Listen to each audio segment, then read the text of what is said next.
Yes, people. We are back live. We are back live on the Sarcasm City TV YouTube for another edition of the ManDem United podcast, the podcast dedicated to all things Manchester United. So please keep all your comments, all your questions, Manchester United related. And as always with Manchester United, I can see the comment section already going off. There's a lot to discuss. There's a lot to discuss. The embarrassing, humiliating, just shameful performance and defeat to Fulham at home. Nottingham Forest tomorrow in the FA Cup. Can Manchester United bounce back? Reports, as always, with Manchester United after a defeat about double figures in regards to players who are available to leave the club in the summer, and also not just breaking. I'm sure you lot will bring this up in the chat as well. Ineos interested in Zinedine Zidane becoming Manchester United manager, and that now being more of a chance because he's got a good working relationship with Jean-Claude Blanc. How true that is, I have no idea, but we will see, people. But we got a couple of the ManDem in the building. As always, Ivorian Spice here, Rhino here. What you man telling me, man? You man blessed? I'm feeling like Rhino. He's wearing black today, just like you. We're all wearing black for some reason because our club is dead, bro. Dead. Oh yeah, and I almost forgot just a small fact of a Manchester derby on Sunday as well. So just a small fact of that. So yeah, I almost forgot about that. But big up to the chat. Make sure you run up the likes on the video, whether you're watching this live right now, watching this back. Big up to you. Make sure you share this across all the socials as well. And on top of those two things, make sure you subscribe to the channel Sarcasm City TV. And that's me, Flawless, at Sarcasm City TV across all socials as well, people. But let's see what you lot are saying in the chat. Let's see what's what. So we got Stephanie G in the building. Says big up, Flawless. Big up to you, Stephanie G. And how's Peter G? Is he good? And she says it's not whether we can bounce back, but it's an absolute must that we do. Hey, when you must, you didn't must. Word to Saeed. Yeah, so for real. Especially with potential derby demolition looming. Big up to Gil now, says hashtag speak soon. I don't know what we're speaking about, but fairs. Big up to my Don De Niro every single time. My guy Chic every single time says big up the panel and the chat. MA says big up Flawless, one of the hardest workers in football content on YouTube. Salute every single time. AJB, good to see you here. My like the King of Yorkshire in the building. Big up to you as well. Big up to Dots out here trolling. Says word on the street is that Ten Hag plays terrorist football. You joke, man. Well, salute to you. Let's see what else you lot are saying as well. Nah, you know what? I'm not like very, very rarely. Sorry, I fit certain black stereotypes. It is what it is. This is a good one, though. It's not a good one. There could be worse ones. That's what I'd say. Big up my guy Jego every single time as well. Let's see what else you lot are saying. Damien says not a good win on Wednesday should mean Ten Hag gets sacked. Nah, he won't get sacked because of that. He won't. But anyways, let's get into it. We'll get into the Fulham defeat. We'll start there before we get to the Manchester City derby, before we get to the Forest game tomorrow, before we get to, like I said, reports of up to 10 players, well, more than 10 players being available in the summer, or Zidane coming into Manchester United. Yeah, sure. So, yeah, before we get into all that, Ivorian, to you, man.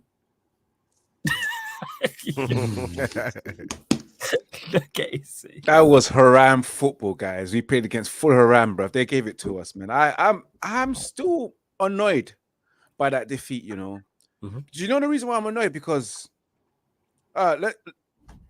we can understand that Manchester United in the last couple of 4 or 5 games have gone on an unbeaten streak. But on the other hand, the performances have been abysmal and terrible. So time will tell when we play a decent team that's ready to play us and actually punish us for our mistakes. It came, and that came against Fulham. It's the fact that we was at home, at Old Trafford, our own ground, our own yard. We played at the away team most of the times. So the fact that we watched 30 minutes of the first half and our team couldn't get going. And again, the passing, guys. Passing the pitch, passing the ball off the pitch, not passing correctly. It's just sad, man. For me to watch that game, especially doing that watch longer, I was so pissed off. And I'm sure all of you sarcasm citizens were pissed off watching that game, especially in the first 45 minutes when Manchester United never woke up until the last 15 minutes when they decided to start getting a bit active. But that activity didn't get us nowhere. The second half, you're thinking, come on, guys, man. This has been an abysmal 45 minutes, man. Tell your ManDem to step up in the second half. They didn't step up, man. The first goal we conceded by Calvin Bassey. How many times do we need to concede goals from set pieces? And how many times does Andre Onana need to be standing frozen and do not react to anything? Like, how many times do we need to see that, bro? Like, I'm tired of this goalkeeper as well. I'm just tired of this team. I'm tired of the manager. I'm tired of Marcus Rashford. I'm tired of Bruno. I'm tired of the fact that Nigeria beat us on that day, bro. It will be his goal. And we all saw it, bro. As soon as Traore got that ball and he was one-on-one with Slowpoke Maguire, bro, we knew that, this foot race, he ain't winning this. It's done. But it will be scored again. This team is trash, man. And it's been trash. I'm tired of the manager, man, because that guy's a joke, man, bro. Because I look at him and I'm thinking, you told us about possession-based football. You told us about attacking football. You told us about transitions and all that kind of stuff. And we're the worst at every single thing. Attacking football, possession-based football, you continue to play players who do not meet your portfolio or your philosophy. Like, you go against your own belief. Like, I don't trust someone that just tells me one thing and then do the other thing with this manager, man. This manager's deluded. Even after the game, the things he said about, we're going into the right direction. I'm like, big man, bro. Are you trying to get sacked? Are you trying to deliberately annoy Man United fans to come at you? Because there is no positive to see in this, because we've been here. We're in February, guys. August to February. Not even one single game apart from the Crystal Palace game that said we've played good. Like, we've been playing poorly throughout. And that Marcus Rashford guy, like, get him out my club. Bruno Fernandes, get him out my club, bro. This guy is not a baller, bro. I've had enough of these joke men, bro. The fact that even when Maguire scored, I never celebrated because I wasn't happy. I was displeased with that goal. Like, if whoever celebrated that goal, you must be blind, because we played horrible until the 80th minute, and all of a sudden you want me to start jumping off my seat because you just equalized, you know. It's a little bit too late, because I even saw the game go into a defeat, because, we're going to equalize. Never celebrated that at all. Some people got their hard on erection, all that kind of stuff. That didn't no, I'm gonna say pause after that. That didn't even equate to a semi, bro. Trust me, bro. I'm gonna say pause on that again. It didn't equate to a semi, bro. Certain man's got hard, you know. I saw this reaction videos celebrating that Maguire goal like it was great. No, it was a joke. It was a joke, that equalizer. That's crazy. We might as well just lose 1-0, in my opinion, bro. Because what was the whole point of equalizing and getting people excited with semis? Like, oh no, we just equalized. Bloody hell, man. Nah, flawless. I'm tired of this team, man. I'm tired of this club. I'm tired of the squad. I'm tired of Marcus Rashford again and again that doesn't give a shit about the football club because he's got so much money. He doesn't want to play no more. Like, I don't even know if he wants to play for the man. No, he definitely doesn't want to play for the manager. He don't want to play for this club. I say Eddie's someone who keeps saying that he's done with the manager. He's done with the manager. He's Ten Hag out. He attacked his boy, innit? Sancho, innit? Like, he attacked his boy ever since Sancho got into trouble. My man's not performing anymore, bro. He's going out, he's drinking, he's getting into car accidents. What can you tell me? Is this a football player that has ambitions to be the best? This is a football player that's on his decline, that doesn't care, and all of a sudden he's getting himself into mischiefs. And he has been the whole entire season. Has said it all. He tried to get back with his ex, unsuccessful, got into accidents, went on a mad holiday, went to Belfast, you know, went on a piss, doesn't perform, doesn't track back. I'm looking at his all of his pictures from this season, especially all the thumbnails. I'm seeing that he's putting on weight in his face. That might be the alcohol. Like, I don't. This Rashford is not on it, bro. He's not on it. He's not on it. Seriously. Fairly scathing reaction and review and recap. I didn't even look at my notes, you know. I said, burn the notes, bro. Burn the notes. This is feelings. This is emotions. To the notes. And hey, Stephanie G, I see you in the chat. How is Peter G? I want to know. I didn't even know there was a Peter G. Yeah, you didn't know there was a Peter G. Yeah, the Stephanie G. Yeah. The Stephanie G and Peter G. Yeah, they're my G's. Stephanie, I feel hurt, bro. I didn't know there was a Peter G, bro. Yeah, there's a Peter G. Peter G, my bad. Shout out to Peter G. It pops up in the chat, but Stephanie G more here more often than not. But shout out to Peter G and Stephanie G. Righto, floor is yours, my friend. Manchester United 1, Fulham 2, and big up to TJ Warren every single time. Listen, absolutely shocking embarrassing, ridiculous, shameful performance from these set of players. I'm so embarrassed to be a Manchester United fan at this time. It's embarrassing. Do you know how numb I am to just someone saying, "Oh, United are shit"? Yeah, like just accepting it and just like we're so shit that we just know it, and it's like people want to trigger us and say, "Oh, what happened and what happened to your boy?" We don't care no more, bro. Like you can ask us all the questions, or walk on for Rashford, walk on for Bruno. What you're telling us is what we already know. So it makes me laugh while people continuously try to trigger United fans, especially the fans like us that have come to the realization a long time ago that these players are embarrassing. I was saying it the other day. They're dinnered. They're finished. They're finito. Kalas. Done. These players, should be embarrassed. I'm gonna get that on the soundbite from you in it about you know what I'm saying? I'm gonna get that on the soundbite from you. Nah, big up. I appreciate that. Listen, any exposure is good exposure, you feel me? But, big up. Except for the ones that Ivan was talking about earlier. I won't repeat that one, but yeah. He was moving bad. Yeah. I get what you're saying though, but listen, it's embarrassing to be a United fan right now, and that like these guys should be embarrassed to be wearing the shirt. Like, you look at all the legends like the Paul Scholes and the Beckhams, all the people we had before. Well, people might not consider Beckham as a legend, but you know what I mean. The great players that we had before, the great teams that we had before, that put on this shirt, that put on that badge. And you got Marcus Rashford. He's meant to be our academy star boy. Not even trying to work for the manager, not even trying to work for his self-dignity, his self-pride, his self-shame. Forget Ten Hag, forget United. His own personal shame. He don't want to work for it. Marcus Rashford, you are an embarrassment to this club, bruv. Honest embarrassment. I rate you when you're playing well. I rate you for last season when you had your moments when you're scoring goals and you brought joy to this team. I love that. I love all the moments you brought against PSG and all these teams that you've done in the past. But right now, you are shocking. You need to be leading these players. You are the eldest of this team. You are the person that's been in this club for one of the longest times. You should be setting an example to Garnacho, to Højlund, to Kobbie Mainoo. These players look up to you. They want to be like you, technically, in a sense. That's how it should be. He should be the mature person leading the line, leading the experience, leading the charge. But what is he doing? Useless. Absolutely useless. And don't let me start on Bruno Fernandes. Don't let me start on this guy. No. Can you say his name back? Bruno Fernandes, because that's what he Bruno is. Fernandes. Just what we're calling Bruno Fernandes. Bruno Fernandes. That's what we're gonna call him. This Bruno Fernandes, yeah. And listen, for all the people that stick up for the bits and pieces that he's good at, listen, he's lost that now. That little 10-15% that he had left that you guys were still holding on to is gone. He's on a decline. And I don't give a flying monkeys whether it's because of the system or whatever excuse everyone keeps wanting to make. Him, for his own dignity, his own pride, his own shame, should be able to stick up and stand up for this club. He wants to have a go at Garnacho. These times Garnacho's running his socks off. Well, fair enough, he didn't have a good game either. No one had a good game. But you want to get mad at Garnacho? The only one of the only few young G's. Is that who was shouting at? Yeah, Okay, was.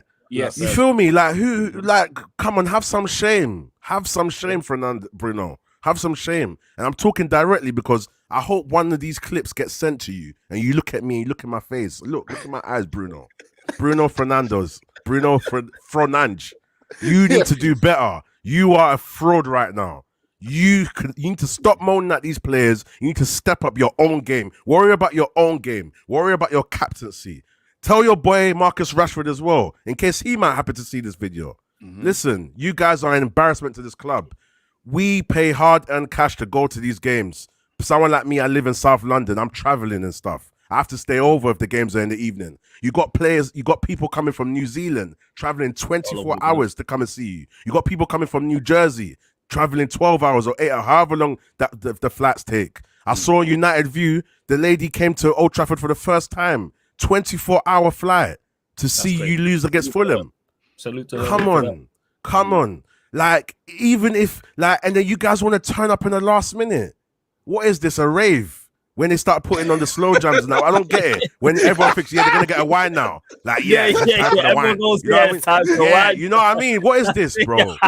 Like, nah, bro. I'm so Let them fed do up, that, bro. yo. Like, yo, all right, cool. This is my track. Like, nah, you gotta be there before, bro. Show your wine Like- before. You know what I'm saying? Like, deals. What we bro, doing, I man? swear, last minute settings, bro. So it's not good enough, man. It's That's two jokes, bro. it's absolutely not good enough. Window like Harry Redknapp, you know what I'm saying? I swear to you, bro. Them man there that got circled the club at the end.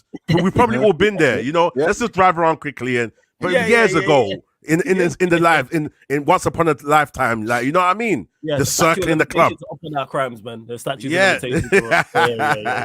You feel me? So, like, at the end of the day, like, I'm so embarrassed to be a United fan. I don't even know when I'm ever going to put that shirt on again. You feel me? Maybe for content, just to show I'm a United fan. Look, I've got the stadium in the background. Someone in the chat said the roof's leaking. Look, that's why I got my hood on.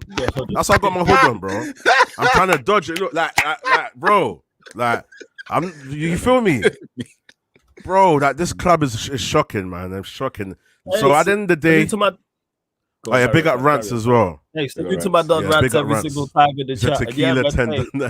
Yeah, that's what Stephanie G said. She said Rashford's got tequila tendonitis. My chat's the best. I say this all the time, man. They so crazy, man. Hey, if Bruno had the sort of creativity my chat had, we'd be in a much better situation. But here we are. Yeah, bro, perfect. Well, I don't know what you want to call it, but that's a perfect way to explain it. The Don ain't creating nothing, bro.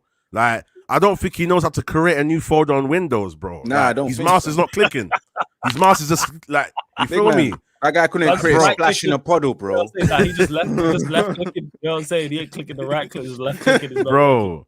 But that's what it is. Like, at the end of the day, I want this club to win. And at the end of the day, I want us to be successful, even if it takes years. But if I'm not seeing any progress towards that, why should we stand by it? A lot of people are getting onto fans like us that I've had enough and want Ten Hag out. They're saying that we're not patient. They're saying that, you know what kind of supporters are you? Who are you guys to judge? Like, who are you guys to judge? At the end of the day, are you happy watching this haram football? This criminal football? Ten Hag, you are wanted. Don't let me see you around these ends, bro. I swear to you.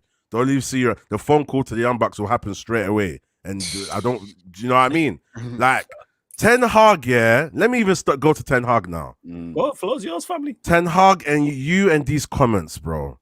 You know, yeah, Musa said he's concussed. I think we've got more of a serious issue, you know. I think it's way more serious than concussed. I think there's some sort of serious... I think he's been brainwashed or something. I don't know what's something's happened to him, bro. The Don said that the picture is very clear. Like, for what I see, bro, like, I can't see nothing, bro. I'm looking at the TV, the screen. I'm looking at the vision, and I'm thinking, are we looking at the same thing, bro? You're seeing Rashford not running, Bruno not running. You're seeing Casemiro have bad games, and I'm not even going to get into Casemiro because he does more good than bad for us. And most of the bad games he has is due to his temperament and also the system around him as well. But if he's bad, he's bad. Fair enough. But I'm not going to get onto him like that because he's been there. He's had more good than bad for me personally, innit?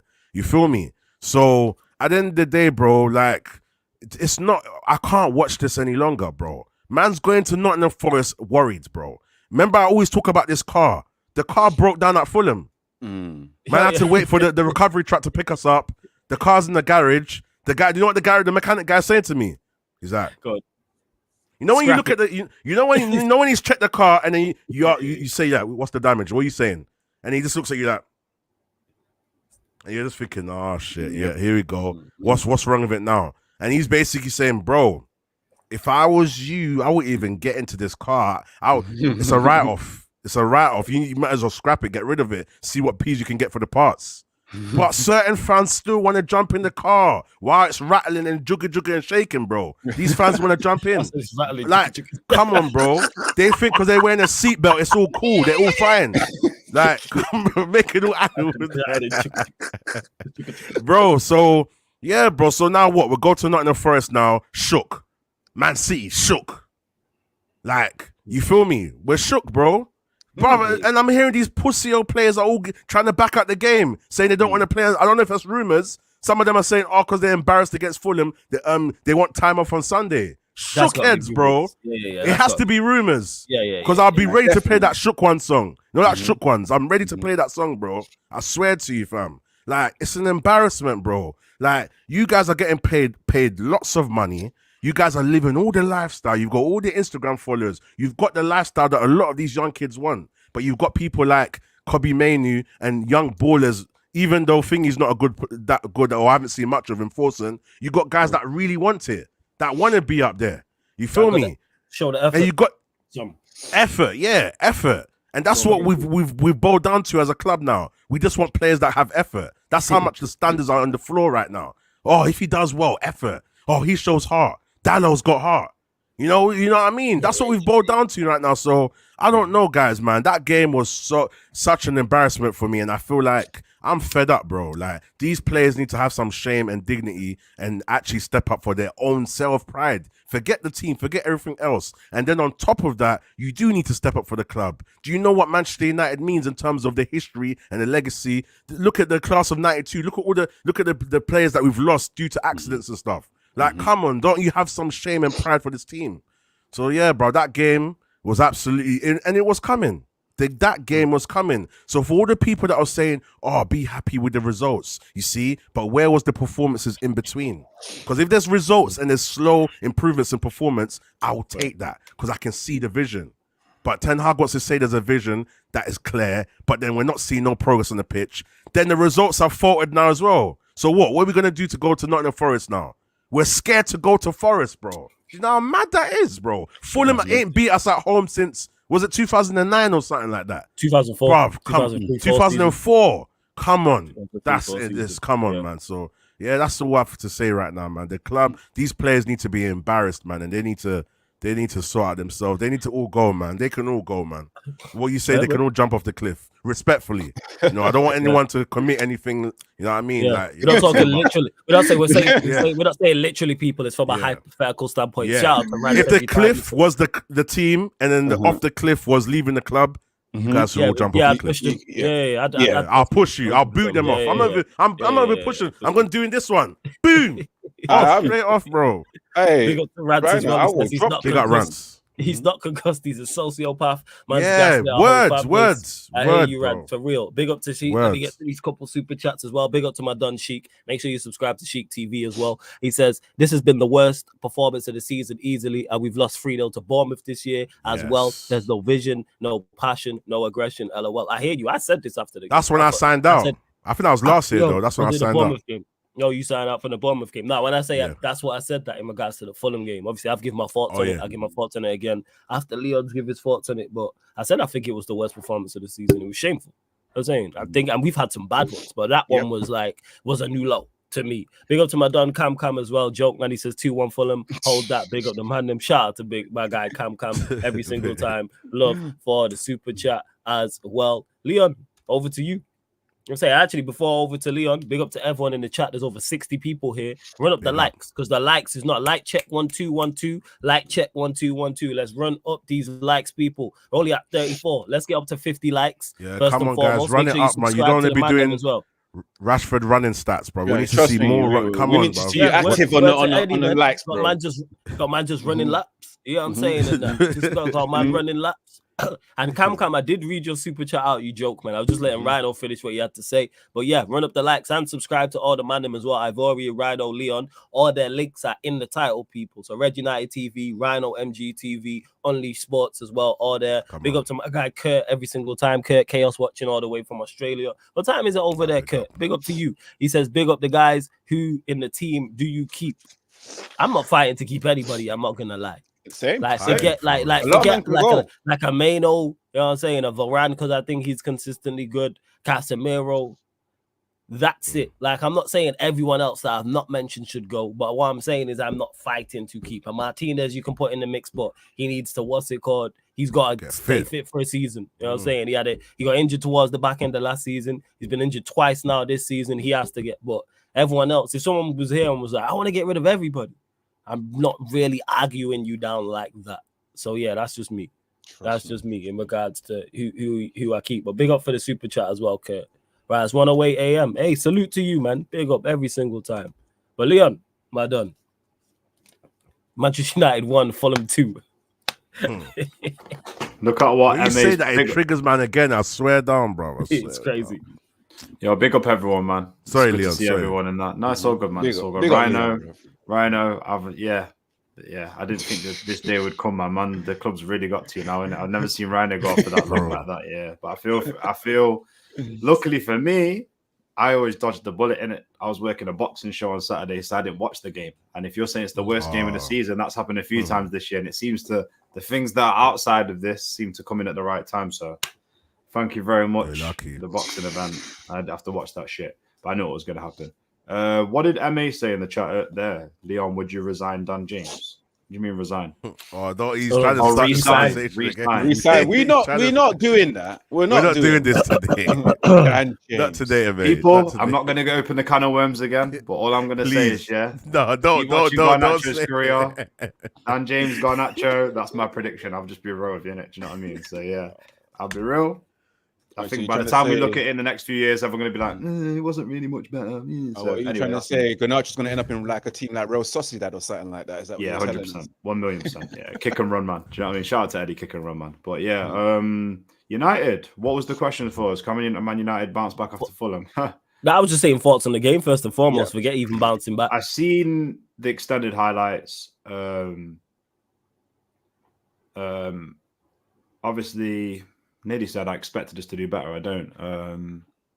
It's the same old stuff, isn't it? Like I think good show to watch yesterday was Saeed Straight Jacket with Nuruddin. That was a good show. And I need to catch up on that. That was a really good show, that one, because Nuruddin, obviously Nuruddin's Nuruddin. He said he's coming on ManDem talk, by the way. He said he's going to come on ManDem talk. So shout out the OG, man. That's the OG right there. Yeah, shout out Nuruddin. And every team, he said at one point, every team in the league bops us off the park, including Luton. I can't argue with that. That show's going to be part of the street, so forget this guy. Yeah, no, it's rants. I'm with you in it. People, and just to clear things up, people think I'm out here. I nearly had a pause moment. People think I'm out here just agreeing with rants because I agree with rants, bro. We think very, very similar, and we've had chats on Insta outside this. We think very similar in the way we think. I just look at a player, and within a few games, I'm like, technically, I just don't see it. Like I don't see anything that's going to take him above a Luton Town player. I'll be real with you. That I'm sorry, but that's me. Do you know what I mean? Do you know what it is though? I'm not even disputing that. It's just the I don't want to go there, but it's the comparison. No, you know what it is, Rhino? Everybody thought I was saying that Dan James is better than Gon. I'm just saying I don't see a clear difference. Oh yeah, that makes sense. 100%. I actually think Dan James would offer more for this team right now, because he would actually try and assist the guys. I don't know.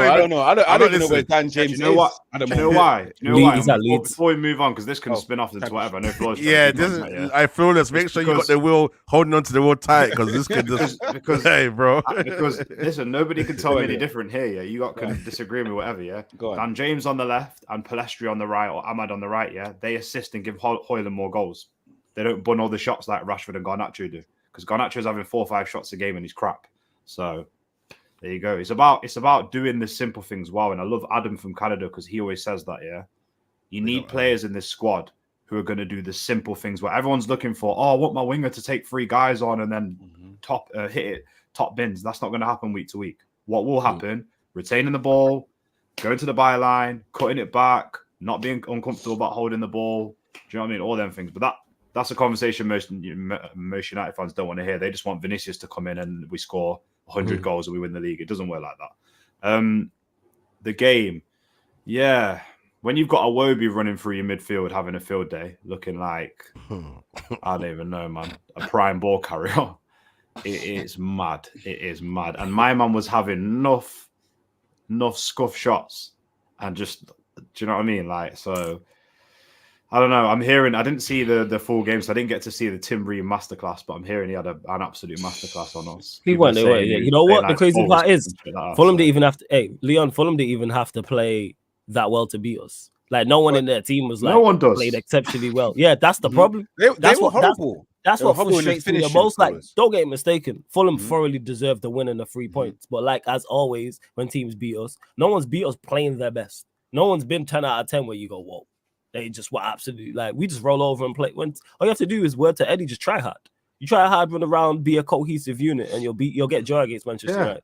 Yeah, That's exactly. Even if you're lucky and you go, all right, we hit the crossbar twice and then we got a draw, like at least we see something more in it. Do you know what I mean? Like for me, I had to Google whether Luton Town was actually like a Providence in Spain when we played them, because it's like they just bopped us off the park, bro. They did. When you watch their patterns of play, I'm like, they're being coached. We're not being coached. So people turn around to me and be like, "Oh, why would a manager be on in the what's it called, in the Carrington all week coaching?" I don't see what this guy's coaching us, because within the whole time we've been here, but especially the last year since February, 18 months, I don't see anything. I don't see anything. I don't see any player that's drastically got better. I just see the players like Mino and Hoyland's got a bit of ability. I just see like people like him are just naturally good at football. Came up by fluke, yeah, bro. It's not like he did it. Mino could play well in most systems. He's just smart. Do you know what I mean? Like Varane is Varane and Martinez is Martinez. I don't see anything. I really don't. So. Yeah, I mean, to stay on the topic of your question about the game, yeah, we just got to hold it, man. We're gonna have results like City. Good luck at City. Good luck, lads. To be honest with you, if we get 20% possession in that game, we're lucky. I think what we got after, we've got Forest and City. I mean, Forest tomorrow. Forest are going to give us a hell of a game tomorrow. They're going to believe.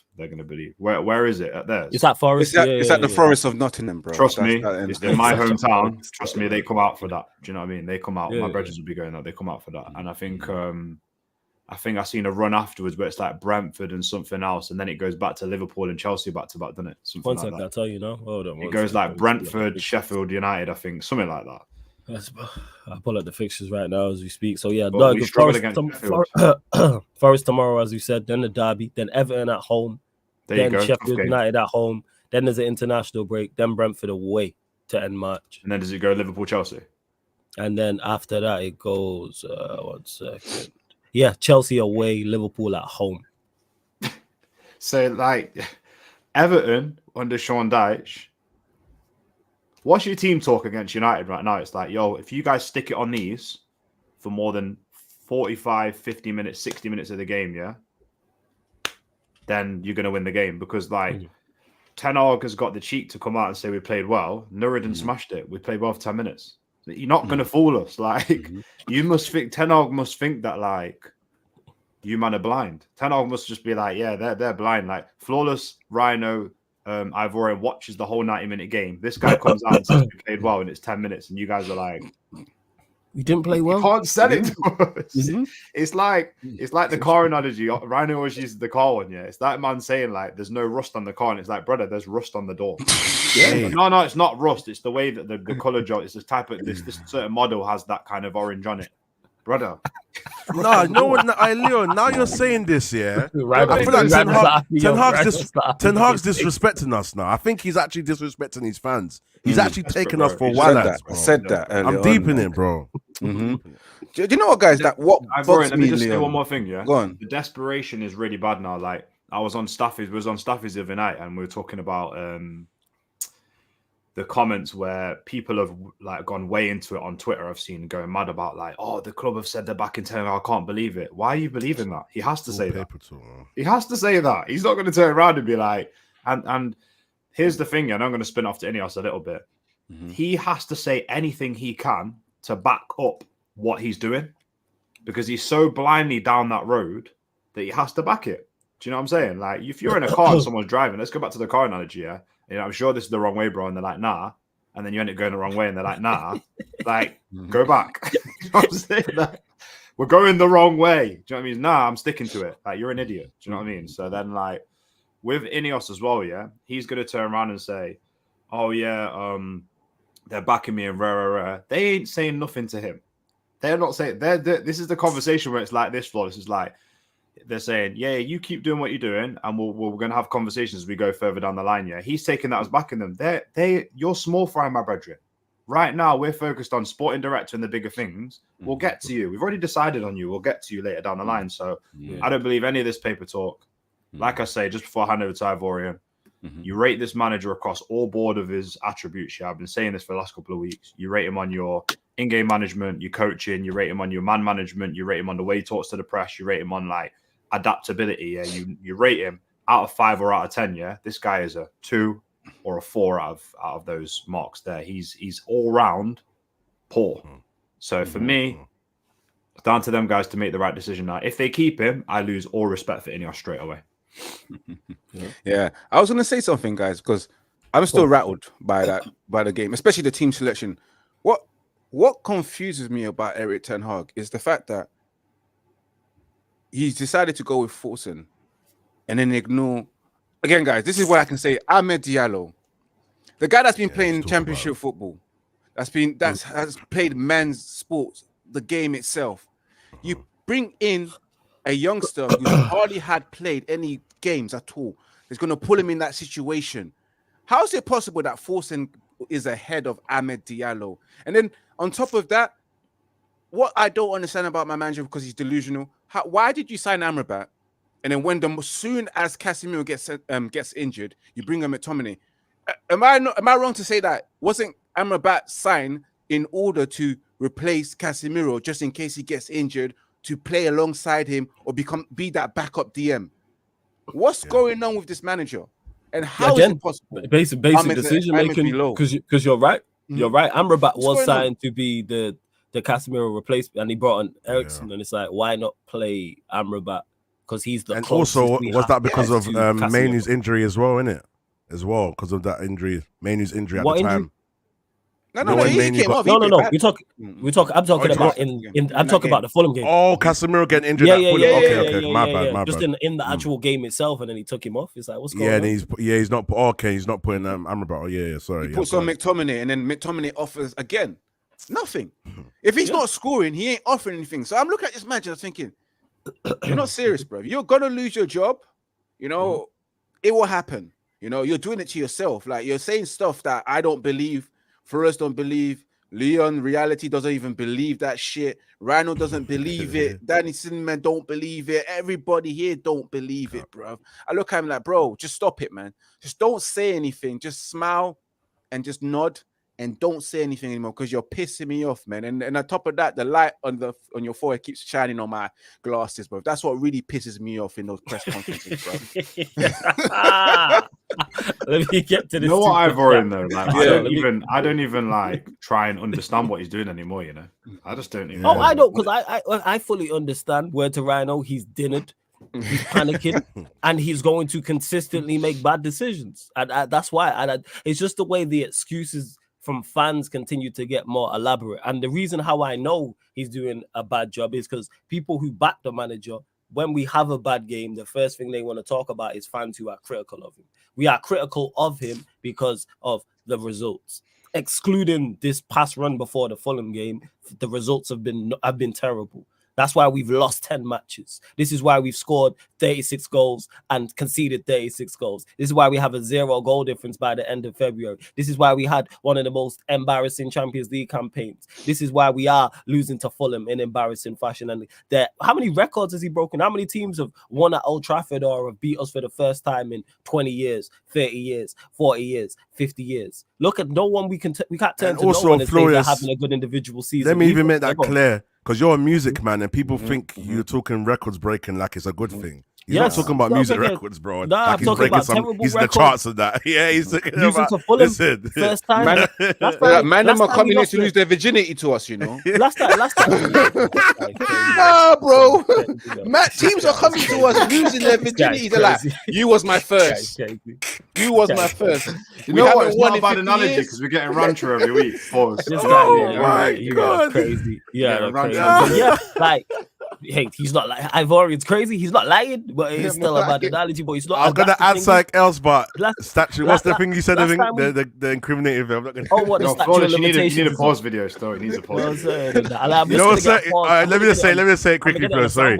You know, back in the day when there was a certain person around and the ManDem just knew, yeah, that's my opportunity. Hey, someone's about. What are you saying? Yo, Rhino, this is OG Nicky settings right here, man. Oh, exactly, bro. I'm taking it back. Your OG Nicky, you know. Now, big up OG. That's my dog, though. But big up, yeah. Jeez. Oh, shout out Nole, though. That's taking it back. Yeah, that Nole this was crazy. You know what I'm saying? I'm not even that close to her like that, but it was more business because of the artist I was working with. No, Nole slaughtered her. I'm not gonna lie. I'm not gonna lie. No, that Nole is cold, though. Yeah, Nole is cold. Yeah, she is. And big up to... Hey, how'd you say his name? Malari? Is that how you say that? Hey, Ivorian, help me out with this. How'd you say that name? Oluwade Malari. There we go. I didn't want to butcher your name, my guy. Hey, I appreciate the super chat. He says, a savvy manager always researches a club pre-roster, pre-interview to gauge style, fit, and player needs. No wise manager enters blind. The player excuse is bullshit. And that's the thing I was mentioning when people, we play poorly or we lose, and people who are backing this manager are talking about fans being critical. How about you analyze the game yourself? How about you criticize the manager? How about you criticize the players? Why is the first thing? Because when we win, I'm not thinking about all people who back the manager. I'm looking at the manager, I'm looking at the game and being like, all right, where have we done well? Praise the manager for this. Because in that run, I praised Ten Hag at times for certain things that he did, play in the same team, with certain substitutions, when certain players played well. For example, a Varane, a Maino, a Højlund, for example. Like, people don't, it's not one side, it's not one rule fits all. This is football. Context matters on a game-by-game basis. A great player can have a poor game. A poor player can have a great game. An average player can have an above-average game. An above-average player can have a below-average game. It's on a game-by-game basis, people. But overall, over a long period of time, you have a big enough sample size to rate a player wherever you see fit. And everyone has opinions on it. And that's what it is with this manager. Look at the things I've just listed off, and there's more. How many more have we played well this season in the Premier League for a full 90 minutes at any point? In my opinion, no. Not good defensively, even though we've been better as of late. And we are horrible offensively. Against Fulham, we were dreadful. And I knew we was going to be dreadful, because when we was talking about it before, shout out to Eddie and Sheik, and we was talking about, all right, who's going to play in that front three now Højlund is injured, and it was all the ideas and suggestions was horrible. And this manager has no plan with it. Again, if people are talking about individual, this is why I like the super chat so much. If people are talking about individual players being so key to a system, guess what? Your system isn't good enough. Your system is not good enough. That means you are relying on the individual qualities of the team. It's 3 man. Everybody's crying about 3 man. Name the man as well. It's literally, I've heard everybody crying about it. And here's the thing, I hate using them as an example, but nobody uses that excuse for Manchester City. All season long, all we've heard is, and all I've heard in regards to Manchester City, and people have a point. Oh, Manchester City haven't looked like Manchester City of old. Bear in mind, John Stones, who's arguably their best centre back, has been missing at times. Kevin De Bruyne, who's arguably their best midfielder, has been missing at times. He's not as good as Bruno. Not as good as Bruno. As they say in it. Facts. Højlund, you know what I'm saying? Who arguably is their, not Højlund, Haaland, who's arguably their best striker, has been missing at times. But people don't use that excuse for Manchester City. People say, no, they haven't looked the same. What are we talking about? I'm saying, because you know what that is? Pepper's put a system in place. Whereas, yes, there's a drop-off. If you take the best players out of any team, of course, there's naturally going to be a drop-off. But he has a system in place that helps the players once they join in, forcing out there by himself. Whether you rate him or not is a whole different conversation, but he's out there alone. There is no system or anything to help him. Whereas City, a player goes into the City team, Liverpool are a prime example. Klopp can play whoever because he has a system in place that helps. That's why you see Trent go missing and Conor Bradley go in there, who is not as good as Trent, but yet he's still able to perform to a certain level because he has assistance from the player and the system around him. You put him in our team, is he going to look like that? No. Like Brian mentioned, go on. To even add on to that point, you're talking about systems. Big up my guy Jamie that supports Liverpool, yeah? He was talking about the systems being like the cogs in a clock, innit? And, bro, Højlund's injured. Instead of replacing that cog, he's gone and pulled up some other ones and just mixed everything around. Yep. So instead of just putting Forsen down centrally, maybe playing as a false 9, because he's better centrally from what we saw against Wolves, possibly. That's the best we can get out of him. Keeping Garnacho on the right, because that's where he's played the best. Rashford at the left, even though he's not playing well, that's his best position. Keep everything the same. But it's like he moved the 10 to the right, then put the left winger to the central, then but what is he doing? That proves he has no system. He's just freestyling it. He's freestyling, but yeah, carry on. Carry on, bro. Now I'm just saying in regards to it, like, because like again, this super chat is just spot on, and it's just excuses. Don't give me individual players. Man, even mentioned in the chat about a fold like Rodri's been missing. Foden will get injured, or Bernardo Silva, same way with Liverpool. Look how many injuries they have. Yet they are in a title race. They are in a title race. Regardless, just for the Carabao Cup. Yeah. Sorry, it's like I want someone who's going to develop the team that we see. You see managers do it all the time. If a player is injured, managers sign players, player gets injured, and they go, "Oh my God, that's a key one for my system." Like Liverpool fans have been saying a lot since Fabinho fell off a little bit. They haven't really had a six that they like really feel comfortable with, and I get it from their perspective because the way that they play, they need big up Sunshine as well. By the way, I've seen Gemini photography in the chat as well. I met Gemini the other day. Big up Gemini. Yeah, man. He did say he pulled up. Big up to Gemini, man. Like his photography skills is he's ridiculous. Dope, man. He's dope. And Gemini, when you're ready to send me them photos that you said you send me. Yes, but before you carry on, Leon, big up everyone says Sunshine goated panel today. Salute to you, Sunshine. Make sure you subscribe. And the goated panel about to get even more goated. You know what I'm saying? We're goats on goats on goats. Oh, no, you're not bringing them in, are you? It's in the building. Yes, Eddie. What are you telling me? My Kenyan brother. Oh, wait. Stop. Eddie, you gotta come back in again. Man came in like this. Like this, sideways. Why you moving like Bruno for? Why you moving like Bruno for? Hey, you know. Hey, I can't lie to you, yeah. The theatrics, you know. You know what it is? That's twice in a row he's had a mad intro, you know. I saw it last time that happened as well. He's like he introed at the right time still. Hey, you know, I'm working on my work from home shots. You feel me? I got to get the angles right. Shout out to all my bad IG models out there who trying to teach me some things about them angles. You feel me? Let me know. I see that as well. Why are you showing up? Yeah, the chat, you lot of jokers, man. Lie of my life. Big up the chat. You large of everyone in the chat. All good, bosses. All good, people. How y'all living? Hey, but bro, hold on. You can't be complaining. You see the bigger picture. Word to Ten Hag. You know, all this complaining, and y'all can't see the bigger picture. That's your problems, man. See the bigger picture. The bigger picture. What's wrong with y'all, man? Eddie, it's not just Eddie. It's not just the bigger picture. The bigger picture looks very good. That's what it is. Oh, very good. Let's go back to the car thing when I said the rush, yeah? Imagine the guy says to you, but you got to see the bigger picture, man. Buy the car. The bigger picture. The bigger picture. This is a good example because he took a picture of the side of the car. That was the Ajax side where it was all nice and that, yeah? That's what I'm saying. This is no longer VAR. Don't worry about it. It's rusty. See the bigger picture, man. Drive the car. It's cool. I want full price as well. You know what I mean? You're like, nah. It's no longer VAR. This is the bigger picture. The bigger picture, people. It's all about the bigger picture. You can't, you know. What's that film? What's that film where they say the greater good? It sounds like that film where they're like the greater good. The greater good. Greater good. That's what it is. Fucking hell, dude. We are great, all good. But here we are. Here we are, but go on, Leo. What was you saying in regards to the players? I know. I was saying basically that you see managers develop players around the world, yeah, like whatever level the team is that. And injuries is you can look at injuries two ways. Of course, you don't want them. Of course, if you're competing in a league where you're playing a lot of games like we are, it's not ideal.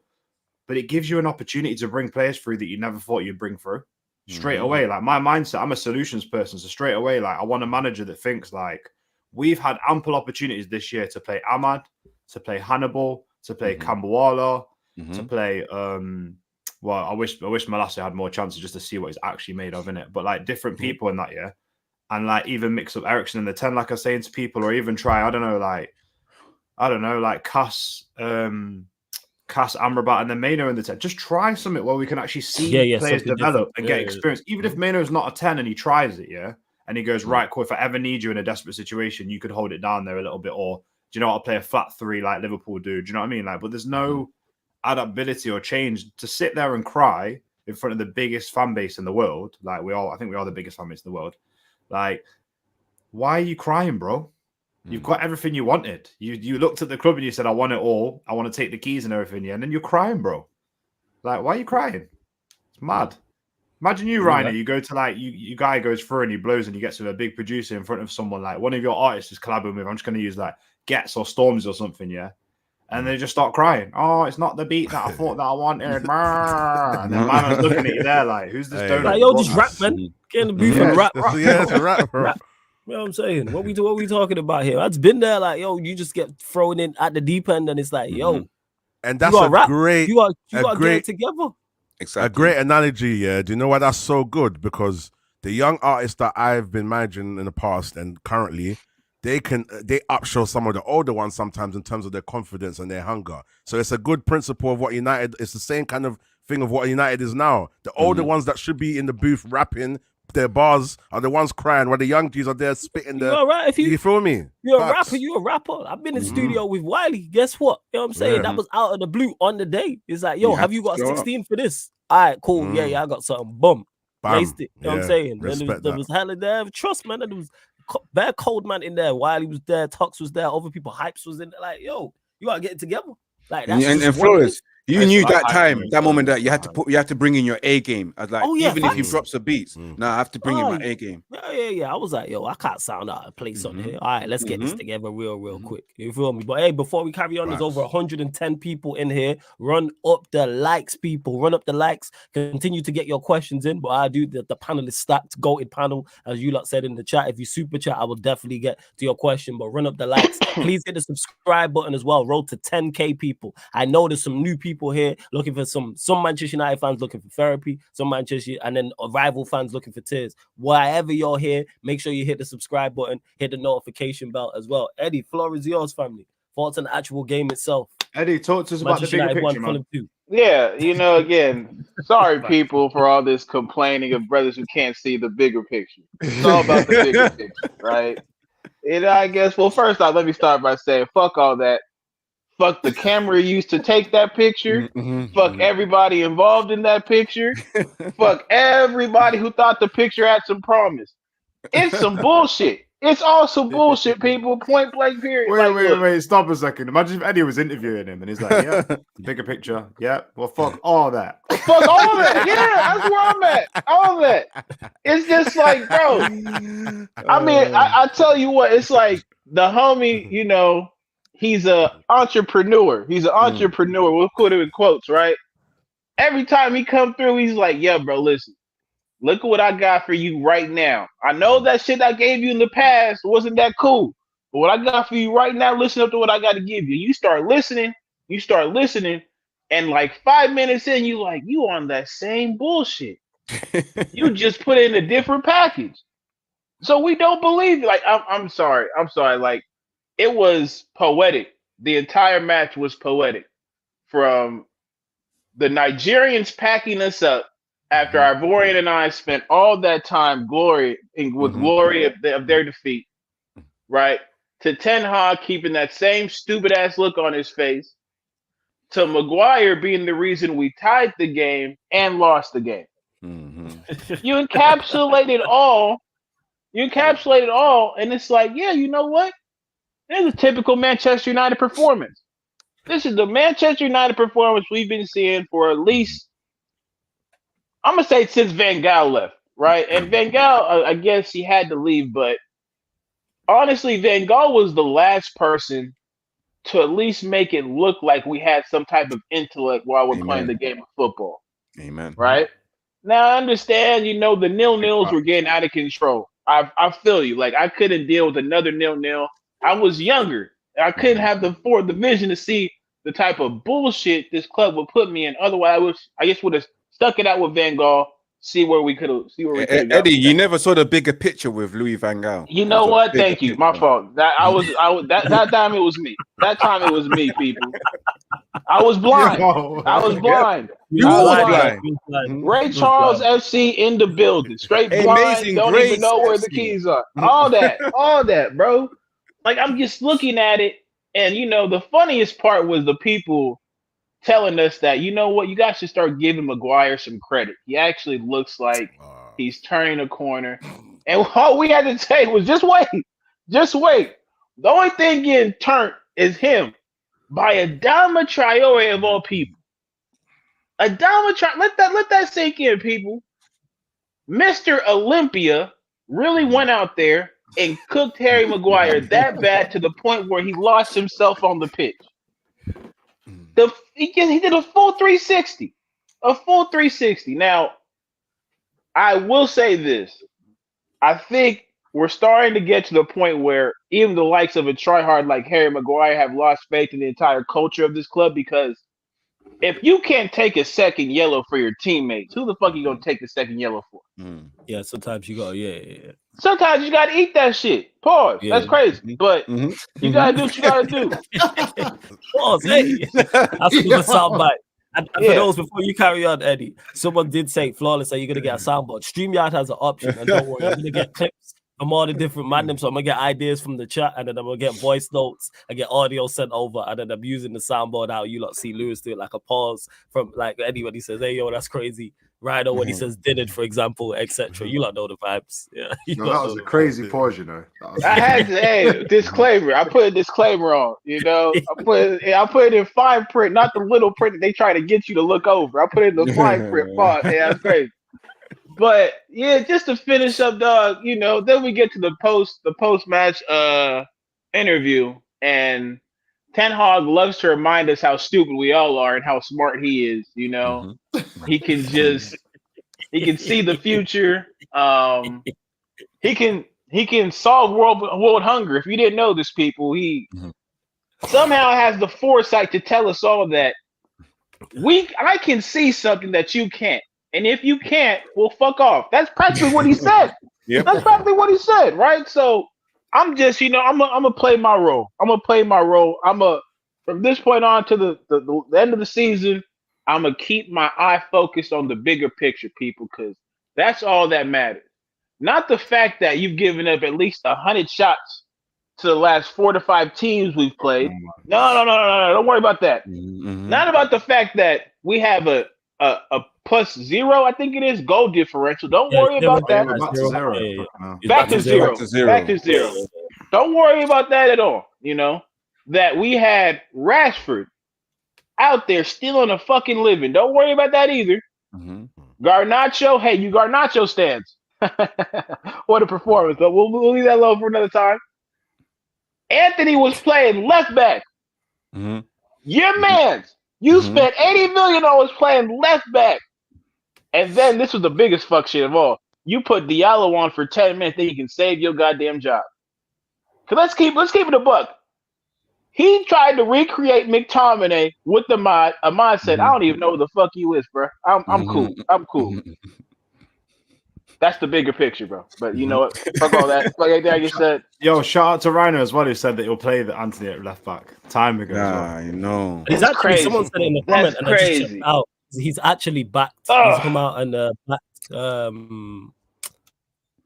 Anthony and said, let's stick. Obviously, there's reports saying that Anthony's going to be one of the many players to leave, but he says, I know his abilities and he has great abilities. When he plays like I know from the past, he is unstoppable. No defender can stop him because he's one of the quickest players in the first 10 yards. When he plays that game, he will perform. I'm sure he will do for the future.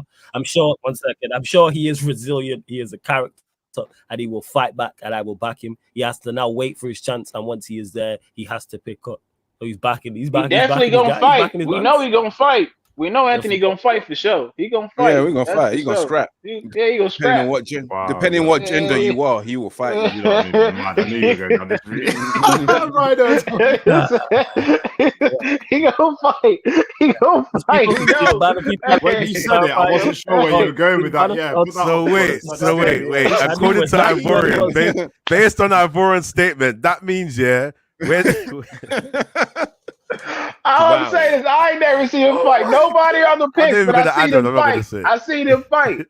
When he said it, I knew they were going this route, and I thought, no way, for a second. When he said no one can stop him there, that means he's talking about feds, bro. He must be talking about feds, and the ability, he's talking about something else, bro. Yeah, bro. It's so bad. Like 10 hours. Ivorian is effed. That is. You know what we need? We need a no contact Ten Hag, no context Hag account. That's what we need. Yeah. Out of context. That's a fact. Just to clarify, people, for those that may be like away or listen on audio or away from their phone or away from their TV or laptop or PC or Mac or tablet or iPad, all views expressed by panelists in Sarcasm City TV are not always the views of Flawless or Sarcasm City TV. And not the views of Leon's reality as well. Just saying that. And I'm just trying to paint you the bigger picture of Anthony. Thank you. Thank you. Thank you. Somebody gets it. The bigger picture. Remember, the bigger Rhino's picture. voice is deep in it, so you know the difference.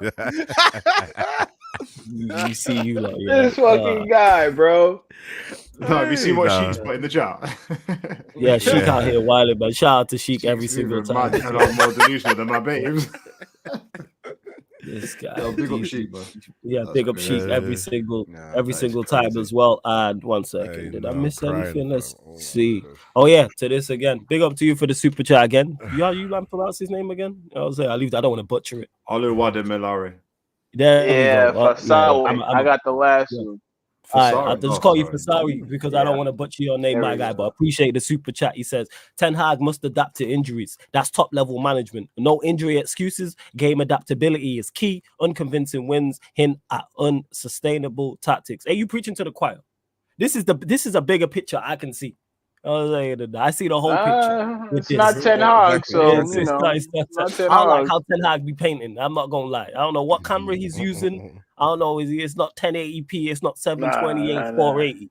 You know what I'm saying? He got them. The ones we used to get from like the shops and shit for like 90 cents. You know that you shake it a little bit and you just have to roll it on the side. Mm-hmm.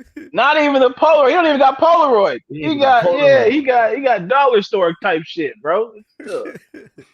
Yeah, I'm not with it. So with regards to that, but I agree with you 100%. Adapting to injuries is what you do at high level as a top level manager, and at top level management, like you said, the key's in the title. You're the manager. Manage. Injuries are gonna happen. Same way your top players can all be fit and available and not playing. They're gonna have drops in form. So what happens when these top players and everybody's fit and available has drops in form? Then what? Like we seen with Martinez at the start of the season. Like we seen with Casemiro at the start of the season. Then what? Do you know what jokes my artists say to me? Yeah, where sometimes we're in certain, or even my team, because I've got A&Rs and other people, cameramen or whatever. Like there's certain times where someone comes in the room and someone makes a statement, and then like everyone looks at me and says, "Manager have to manage." Like, that's a little joke that we have. Like when everyone wants to put everything on me, they say, "Right, no, manager have to manage." And I'm just like, say no more. That's a little joke. Yeah, facts. Heavy is the head that wears the crown. If you if you the boss, if you the manager, if you're the guy who's making the decisions, guess what? When we win and the thing is successful in whatever you're in, so Rhino's mentioned music, guess what? When his label's flying and the artists are doing well and they're getting plenty of views and bookings and shows, guess who's getting credit? Rhino. Guess when the shows are not coming in and the views are not good? Guess who's then getting the criticism? Rhino. That's how it works. Right. Same way if this channel goes to absolute shit, and the panelists are terrible and the shows are terrible and they're inconsistent. Yeah, they won't. But I'm just using that example. Who you lot looking at? You lot ain't talking, Rhino, what's going on with Sarcasm City TV? Or saying that to Eddie Ivorian or Leon or anybody else. You lot at me, hey, yo, Flawless, what's going on with such and such? Why is there no shows? Why are you letting such and such on here? What's going on? Because that's what it is when you are the boss. And we're talking at our level, so whether it's content creating, whether it's music, man's managing big Manchester United. One of the most iconic, one of the most well-known sporting institutions in the world. You can go anywhere on the planet. The reason why you lot are here in the chat or from all over the globe, we probably cover every continent because we're talking about Manchester United. That's put us all in, well, we're not in one room, but we're kind of in one virtual room at the same place. So yes, you are under criticism, especially when you're performing to this level. Because guess what? Last season, when you performed to a better level, you received praise. Plenty of praise. Winning the trophy, second best home record, finishing third, FA Cup, etc., etc. But now all of a sudden it's going bad. And it's like, oh no, it's not on the players, but the players are not scapegoats. But he's bringing in them players. Exactly. So yeah, top level management, like 100% manage. I want to hear about injuries. You got to score the 25. You know, one last season as well, because this season's been so shit. Like the last year, yeah, it's made me go back and look at last season and be like, I don't think we did massively overachieve. I don't think just because we won a trophy means that we massively overachieved, to be honest with you, because the league was still poor in the last couple of years. It wasn't wasn't the 100-point finishers at the top and stuff like that. And also, the cup run was very favourable. I don't think we didn't face City, did we? And we just had every home draw, and we weren't even the best team in the final. So we were just very defensively resilient, and I can't say we massively overachieved. We did amazing if we're just defensively resilient and winning 1-0. I can't say that's a great season. I can say a good season, good foundation. You dealt with because I thought, he's really like galvanized. I can't say turn shit into diamonds, but turn shit into non-shit. Basically, I don't know, turn shit into mud or something. I don't know, turn shit into something that's not great. Yeah. And it's just, I look back at it now and I'm like, it wasn't that good a season. So really, this whole time here, I'm massively underwhelmed, massively. And people's Nuruddin was saying yesterday, he feels like he's been catfished. I feel like I've been catfished. I feel like I've shown up at the yard. I feel like I've had too many magnums in the dance that you were saying, Rhino, at the end. Yeah. And I feel like I've drawn a thing I thought was nice, because she might be light skin or something, And then I've gone yard and I've gone rotted. I woke up in the morning Hey, you know what? I'll be there. Yeah, I'll be there, bro. Yeah, and I'm just for the moment you wake up, yo, fam, what go on? How did you let this happen? Even when you hear the voice, morning, you're like, no. No, I'm gonna add on to that. If you know, you know. I'm not gonna say it exactly, but if you know about the clarity check, there's certain things that bring clarity to certain perspectives. The way you get around that is whoever in your group is the most sober. You look at, hey, fam. Let me know. Look what Pesbian's put in the chat. I'm done. That's not me. But that's what I'm saying. Then you woke up and then found out she got the same breath as Reptar, bro. It's tough. It's tough. It's tough. It's tough, bro. She just woke up, and you just wondering why it's so hot in this room. Oh, your face. Sorry, sunshine. Sorry. Hey, ManDem United podcast people, but we gonna talk about these big up respect to sunshine. Trust me. This does not go for all. This is not go for all. Just some. This is not all. Just some. And to Abed, keeps asking, this is flawless. If Ten Hag misses out on the top 4 position, who's the candidate to replace him in the summer? Is it De Zerbi or Nagelsmann? I don't know. We've been linked to Nagelsmann, but we gonna get linked to. We got linked. Well, obviously, mentioned talk about it. We got linked to Zidane. We get linked to any manager of any. True. Any substance, any managers that's doing anything currently or done anything of note in the past couple of years is going to get linked to Manchester United. So that's how I'm looking at it in regards to that. I mean, it's quite clever marketing, really. No one deserves it. Any of us were just a manager and we just got linked, then our profile goes up, and even if we don't get the job, I mean, so yeah, and that's exactly what it is. But speaking of managers, obviously we got linked to Zidane today. You know what I'm saying? If someone can find the source in the chat, let me know. How many? It's like 10th time. Bloody hell. It is. But this one, they're saying that there's more to it because obviously he has a working relationship, they say, with Jean-Claude Blanc. So I don't know if they've been at the same club at the same time. Obviously, they're both French. So yeah, we'll go to you on that, Leon. Zidane, talk to us. Is that someone like, say, let's say hypothetically, he could be signed in the summer as the manager? Are you with it? Yeah, I mean, Gary O'Neill's better than Ten Hag, so I'm with a lot of people. Do you know what I mean? So, it's not about being better. That's the thing. It's not about the manager being better. Choose the right one. It's just about getting a manager of a certain quality. Yes, Ramo mentioned it. We also got linked to Inzaghi as well, who's like Inter Milan, and this is it. Jesse put Sir Jim Ratcliffe and Ineos reportedly dream of giving Manchester United head coach job to Zinedine Zidane, and that's from @Santi_J_. Here's my thing, yeah, go on. How good is he at developing players? Because we're at a point right now, that we don't need a manager that's just like a name, and then we go, right, we're going to buy a load of players and then hope it works, because we could end up better, but then fall back again. For me, I'm very clear on the fact that I want somebody that just takes us to that consistent top 4 level, and then I'm happy that if he gets replaced for the elite guy, I'm cool with that, innit? But I'll have to ask you guys. I don't know that much about Zidane in management. I know what he's achieved, but I don't know whether he developed players. And stuff, Real Madrid squad's tricky to. Did he flawless? Do you know if he develop players? Is he I guess he's a good man manager. In regards to he never because you're at Real Madrid. It's hard to judge whether he can or he can't because Real Madrid does none of that. You win now. There's no 2, 3, 4 year project at Real Madrid, and it's all right, we'll get good. you either the players are good enough right now, or you get dropped to the bench. But did he bring anyone through? Did he bring any youngsters through and give them a chance and break them through? Not to my knowledge. Valverde and them, man, or is it all just ready-made players pretty much? Yeah, it was already ready-made players, like to my knowledge, type of thing. Like Real Madrid are the only club I've seen win the Champions League in a rebuild. That's just Real Madrid. I just question whether people like Ancelotti, well, I do know I rate Ancelotti a lot, but I just question whether them top-tier managers were going for them too early. Because I'd rather have someone who's like young and hungry, like, I don't know, like Amarin and Michel and people like that. Do you know what I mean? Like even De Zerbi and stuff like that. But yeah, I'm definitely not gonna say no, because I feel like he's proven that he can be an elite manager. But I think, is he right for the stage that we're at right now? I need to do a bit more digging and find out. Like, I really need to see, can he handle how much of a shit show this is right now? Because there's all these links as well. I heard somebody say in a report yesterday, we're looking to get 10 players out. That's not going to happen, people. I'm sorry, it's not. I was going to get to that. I'm not going to get 10 players out and 10 players in. It's not going to work. I reckon 4 or 5 max, which means that if we name 4 or 5 max now, still a lot. I mean, Flawless, you're saying you've got the whole squad. There's a lot of shit still here. With 4 or 5 players, there's still a lot of man that we don't rate here. Crazy. I think a better manager could definitely do better with these players, even though I don't rate them, and perform to a better level than what they're currently doing. Like, being a cohesive unit is not that tough to ask. Because there's teams who are battling relegation who are cohesive units. Yeah. I was going to say, and also, can we satisfy Zidane? Like, can we give him what he wants? Like, would he be happy? Would he be happy to deal with meaty players? Do you know what I'm saying? What?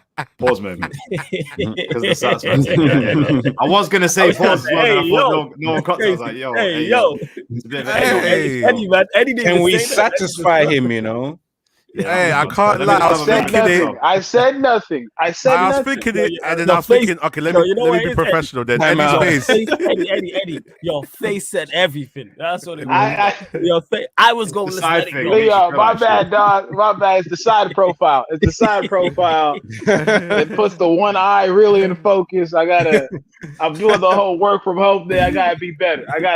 I mean to put my dog Leon like that on blast. That's me. Pespian, listen. I was going to be professional, but then Eddie's face, I couldn't help it. Eddie's Rhino Grow. You know, people say Rhino Grow. That's funny. You know what, Eddie? You know what it is? I was hoping you were looking at the bigger picture of what I was saying.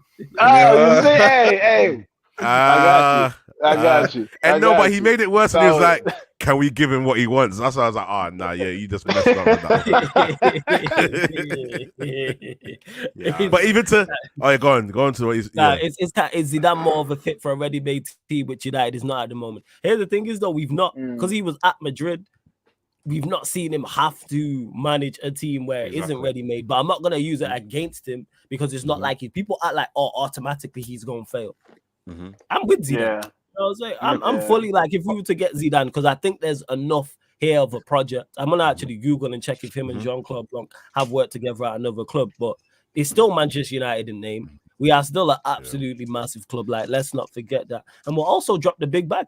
And when you look at his options, can I just add one thing? To be honest with you, I'm not saying no. By the way, I'll definitely take it, because does he leave us in a better position even if it doesn't work out? Hell yeah. All day. One thing, let me add, because let this be easy, because people think it's an easy job to go to Real Madrid and manage and win, when it's clearly not, because we've seen managers who's been there, failed, and got sacked. When Zidane first won and got the job, and then first won the Champions League, and then they decided to quit. Who came in? I think it was Rafa Benitez came in, or someone else came in, and they failed to win anything. They had to get rid of him. They had to beg Zidane to come back, and then that's when you saw him come back, regalvanize the team, win 3 Champions League in a row. And I'll tell you guys right now, winning 3 Champions League in a row as a manager for Real Madrid, unheard of. Oh, that's ridiculous. It's not easy. It's ridiculous. Yeah. Like it's fake. That's not easy. It's fake. That's shit that you don't see. And the only reason why is I will probably say, I will go for Zidane, because before Ten Hag, we spoke about Zidane as a candidate to become the manager. Yeah, we looked at his profile. The guy's tactically astute to throw in his tactical prowess in the match. From what I've seen managing at Real Madrid, yes, he can handle the big egos. He is an ego himself. He's Zinedine Zidane, bro. Like, players look up to him. So he can do the job at Manchester United. He can manage these young players and tell them what to do, because they will listen, because it's Zidane. It's not Eric Ten Hag that never had a football career, you know? Yeah. He never had a He does command respect instantly. That's why I think he'd be good at I think he'd be good at the developing players. I could see that because they're gonna listen to him because he's Zidane. He's one of the greatest players of all time. So, like, if Zidane says do so, it is. Yes, our midfield's rubbish. Hey, someone said it in the chat. Would I take it? I'd take him as player manager and put him in midfield. Absolutely, at this point. Yes. Real talk. Yes. I remember them days. You know what paying for as well? He would dash Bruno out rapid. Yes, straight down. He was telling him what going. I would hope so. So yeah, and I was just looking here. We're saying that Jean-Claude Blanc tried to recruit him when Jean-Claude Blanc was at PSG. So that's where the link. So that's where this link holds more weight because he's clearly a fan of him. And obviously, there's been talks of Zidane in regards to waiting for the French national job. It doesn't seem to be on the horizon because Deschamps is there. PSG, who knows what's going on with them? But Mbappe leaving, that's now much of a less attractive project with no Messi, no Neymar, no Mbappe.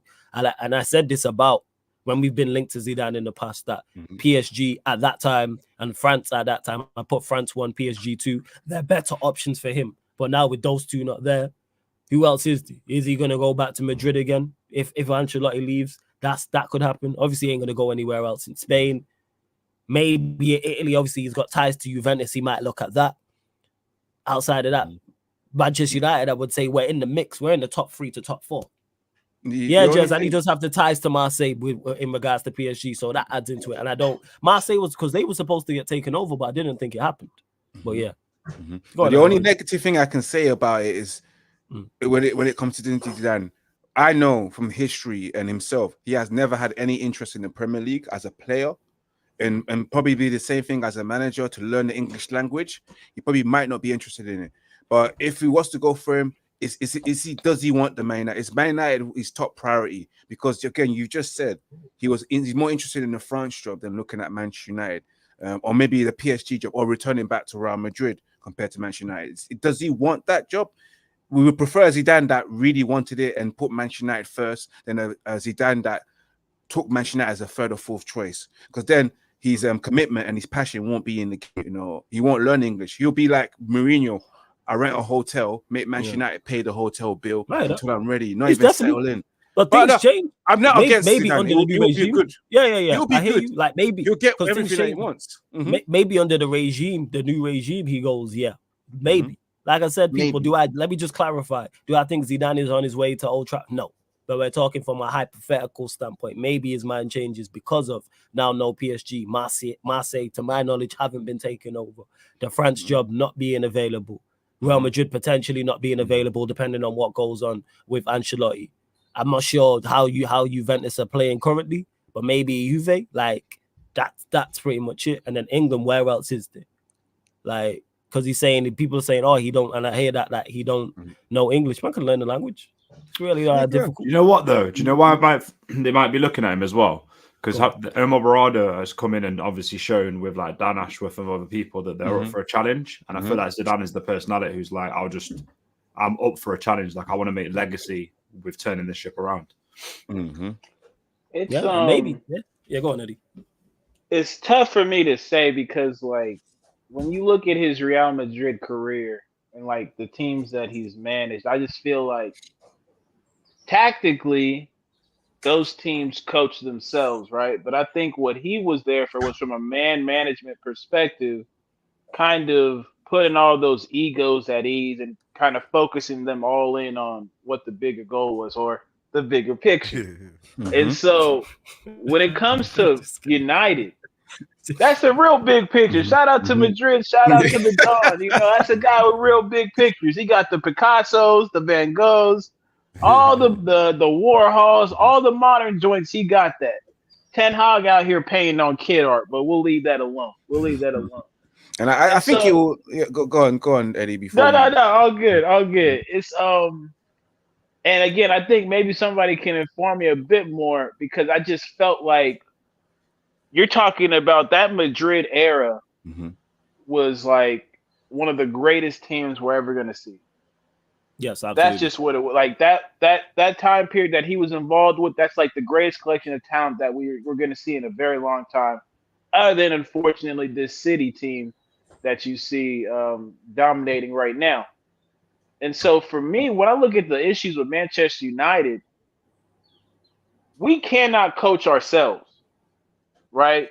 And when you're talking about bringing in new players, creating a new culture, I just feel as though you probably want a manager who's a bit more familiar with the challenges that type of situation would present than you would be with the guy who's like, and this is not to say that he's not a great manager, because he is. He's one of the best that we've seen in the modern era.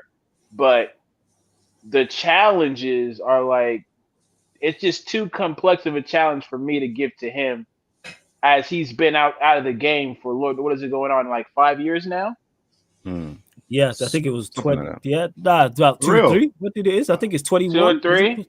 Yeah, let us know in the chat. What Zidane, because I just feel like the game has shifted. It shifts year after year after year from what you remember it to be. And so I just have hesitation, especially for what the job entails. Like, you got to be a person who is not too proud to deal with some ignorant ass shit. Because as far as I'm concerned, a lot of these ignorant ass players are going to still be here, and he's still going to have to work with them. As much as we pray for it, in any religion, for Bruno to leave, I don't know how close we are to that happening. Right? I don't. And then you got to deal with Marcus Rashford, Manchester's finest. You feel me? Y'all got to hold that. So you got to deal with him too. He's out here trying to be Lil Baby's best friend. So it's a lot. It's a lot, bro. It's a lot you got to deal with this club. And so I think, with the new ownership, hopefully some of that, dies down and the football becomes the priority. But at this point in time, I would be cool with a young manager trying to prove himself, because he'll stomach a lot of the bullshit just to make sure that his vision gets pushed forward. So that's kind of where I'm at. And again, would I be mad if he came through? No, I wouldn't be mad if we saw on the ticker that Zidane's our next manager. But I just think it's in everybody's best interest, the new ownership group and the manager, that he's not it. Just to be honest with you. You know what, as well? When I was saying about the hunger thing, like him matching Omar Barada saying, like, I could go to other teams, but I'll come here because I'm hungry to prove something as well. It might give us that pull. I'm just trying to think of what they're thinking when they're considering Zidane, because they're speaking about bringing the wages down in the squad and changing all of that structure around you. That would probably help with Zidane here as well, because we could get that pull power from players to bring players in, yeah. But at the same time, they might come and play for less money because they respect that Zidane's here and Omar Barada's here and the structure's proper. Do you get where I'm coming from? So it could it could actually be quite a good appointment in that aspect. I hear you. And hey, Jez, you're Egypt. I almost came off the stream to rig you clown. So he says, flawless, I nearly collapsed there on the bus. Saw a tweet of a beautiful blonde concussed woman saying Bruno starts for Tottenham. This guy's a dick, yo. This guy's a dick. As I was reading the first part, I was about to come off stream and rig him and make sure he's good. And this guy being an Egypt. Love to Jez every single time. Shout out to Jez. If it ain't snowing, he ain't going. Hello. Facts, yo. Hey. I say the milkman of all milkmen, man. That's him. Yeah, man. Shout out to Jets, man. To be honest, even with this whole Zidane thing, I'm with quite what everyone's saying, man. I feel like it just more depends on the vision that Ineos want to go down. At the end of the day, they said that they're going to work with the director of football and the other parts of the structure, create the image of the football that we want to play, and find the right person to control that. So in a sense, they're going to build the car from scratch and find the right driver, So, if they feel like Zidane's the right driver, which there's a lot of points we've made that he might not be, and there's a lot of, obviously this is hypothetical anyway, but he's definitely better than what we've had. And it's just about finding the right person just to control the ship and knows the vision, and he's on the same page as everyone else. And then we're good, man. And then whatever manager slots in there, we'll basically create a system within the structure. So whatever manager slots in there, he just has to drive the car, basically. Yep, that's it. That's what we want. That's what we want. Yeah, so literally, it's a good direction that we're going in, and hopefully a lot of these things manifest, and we start to see progress in the next few years. And maybe, you never know, next 4 or 5 years, maybe, or I don't know. Who knows? At some point, maybe we might start to see a serious United again, and If that happens, it's over with. Still, they don't want to see the side of us. They don't want to see. Yeah. Facts. Because all the revenge that people like Liverpool fans and City fans have had because of all the heartache that they've had back in the day, like all the I get what they're saying about the sense of arrogance that United fans had back in the day because we were so good. You feel me? So I can understand why Man City, especially being from the other side of Manchester, hate us. You feel me? And Liverpool. Ban Liverpool as well. You feel me? Ban you guys. Ban Liverpool, ban City. You feel me? Respectfully. But you guys are doing your thing now. Too, bro. Yeah, ban Arsenal too. You know what it is? Out of the three, I prefer out of the three. I don't even want to start the conversation. Don't do that. Out of the three, I prefer neither. That's what I'd say. Neither. ManDem Arsenal fans. I'm not going to start it, but and Leeds, you know what I'm saying? And don't Leeds, forget them Leeds. Don't forget Leeds. Just because you're in the championship, don't hold that. You know what I'm saying? The championship is not low enough for you lot. You know what I'm saying? Hey, the championship isn't low enough for you lot. Hey, Leeds hold that. You know what I'm saying? But for real, yeah, man. So I understand, like, we were so successful, like, and we were dominating. Do you know what I'm saying? And realistically, these rivals don't want to see us there again. So anything they can do to keep us down there, fair play. But if we came back, it's over with. It's over with. Trust me. Especially the size of the club as well, the infrastructure, the marketability of Manchester United, plus playing good on the pitch. It's almost kind of like a dream come true in a sense, but probably must be able to happen, man. But we'll see, man. We'll see. Yeah, football goes in cycles. We're just hoping that our cycle of good comes good very soon, and it's not 10, 15, 20 years from now. And burn all of them rivals. And speaking of that, obviously this came out, I think it was straight after the defeat or the day after or a couple of days after, well, either yesterday or Sunday, about Manchester United, and there's going to be players available. You know what I'm saying, in the summer, and they're saying multiple. They're saying over 10 plus players. So I'm reading here saying Varane, Martial, Tom Heaton all out of contract in the summer. Wan-Bissaka, Lindelof, Pellistri all out of contract next year. Amrabat is set to be returned to Fiorentina after the season-long loan. Casemiro's generated interest from the Saudi Pro League. And Jim Ratcliffe confirmed a fresh decision would be made on the future of Mason Greenwood as well. So is that something that you lot would like to see? We'll go to you, Ivorian, in regards to massive exits from Manchester United. I'm very sure we've all echoed and championed the fact that Manchester United need a max exodus. And please, I was hoping that Luke Shaw's name's also on that list. You know, because he don't have him in this article on. He will be. MEM, he's definitely one. He definitely should be considered. We needed an overhaul, man, because we've seen the character of these players, man. They're all a bunch of dickheads and pussy-old, bro, with no. Oh, yeah, also went on to say, sorry, before you carry on, it's saying, Loney, Sancho, Donny van der Beek, Hannibal, all expected to be made available for sale. What else as well? Benfica have a buy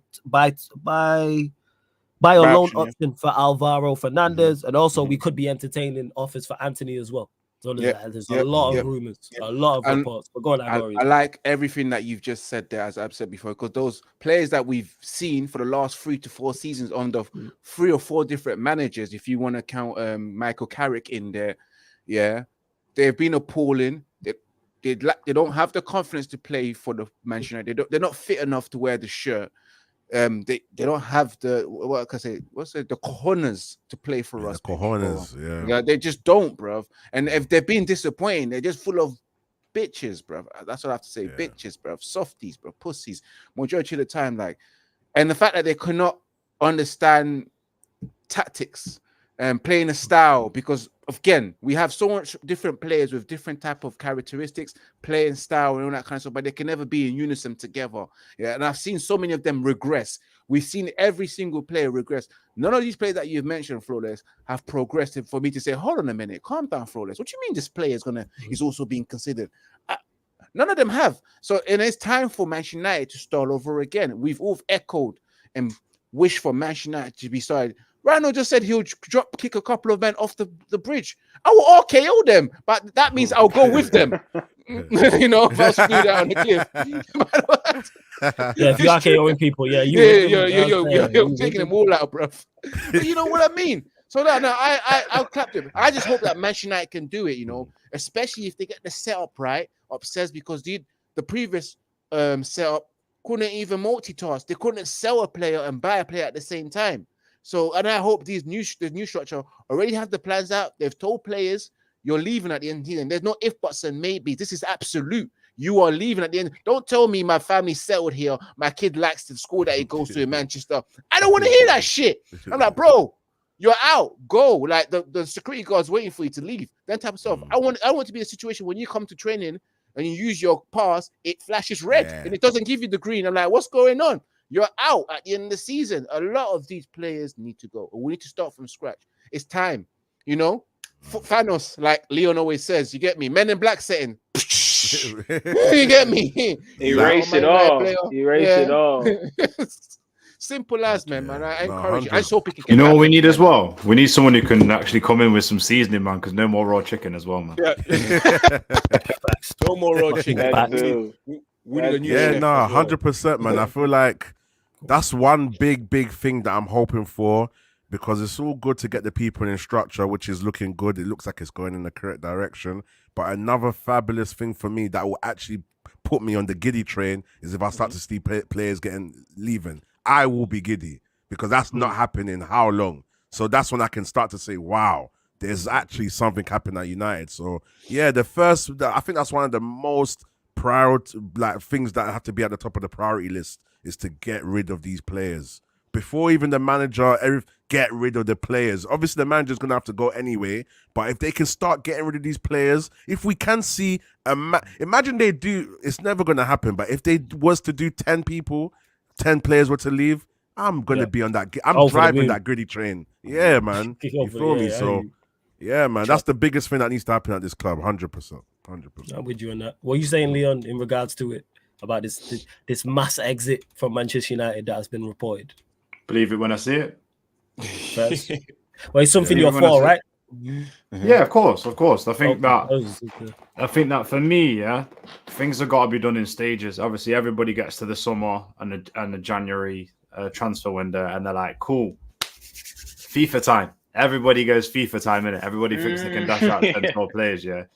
You don't need to do that. What you need to do is and also somebody shouldn't be allowed to dash out 10 players, because we don't know if we can trust the 10 that they're bringing in. Could be another 10 crap. Do you know what I mean? We don't know. Like, obviously, I know it's hard to believe, because like most players are better than. I mean, we were talking the other day about Ross Barkley, weren't we, Rhino, and saying like, and although he's the wrong age, he'd elevate what we're doing. I'm not saying sign him, but I'm saying he would definitely elevate what we're doing. Do you know what I mean? But I don't want this summer to be, and I've spoke about this a lot, I don't want it to have to be, we've got to sign Elise for 60 mil. We've got to sign Braithwaite for 60 mil. We've got to sign this. They are great additions. I've not got an issue with them. But I just don't think it's that necessary. I think that we can bring in players who are the 20, 30, 40 million pound mark, more of them. And I think, like, word to what you say, Flawless, it will always just ring through my head to the end of time now, or until we get better at that. You don't need players that play 10 out of 10 every week. 6 and 7s gets you in the top four, like literally competent. Shout out to Adam, all the shout outs at the moment. Adam in Canada, who always says players that do the boring stuff, midfielders that can actually call with not saying like, I don't want the ball. You know, like, who actually like go, like, I'm cool to just play. I'm cool. Give me the ball for 20 minutes. I'm blessed with it, brethren. Do you know what I'm saying? Because right now, it's some hot potato business. Like, it really is some hot potato business. Like, the fact that I'm seeing people put clips up of Maguire, I know he's not a midfielder, but Bummy, of going up forward with the ball and like moaning, saying, "Don't listen to the fans, just keep it back here." Do you know what I mean? Like what is this? So yeah, the exodus of players, I'm for it, but like I say, I want a mixture of maybe 1 or 2 names that we know that we're like, cool, we can slot them in and they'll perform straight away. I want people that are hungry of the right profile that match what the club structure says the profile is. And then I also would like to see as well is go out and buy some 5, 10 and 50 million pound future ballers, where maybe you buy out 4 or 5 of them, 2 of them work, but like it can work. You can go buy somebody for like, what did Caicedo get signed for? And what do all these guys, like I see in Tottenham sign players for next Caicedo was like, he was very cheap going to Brighton, 100%.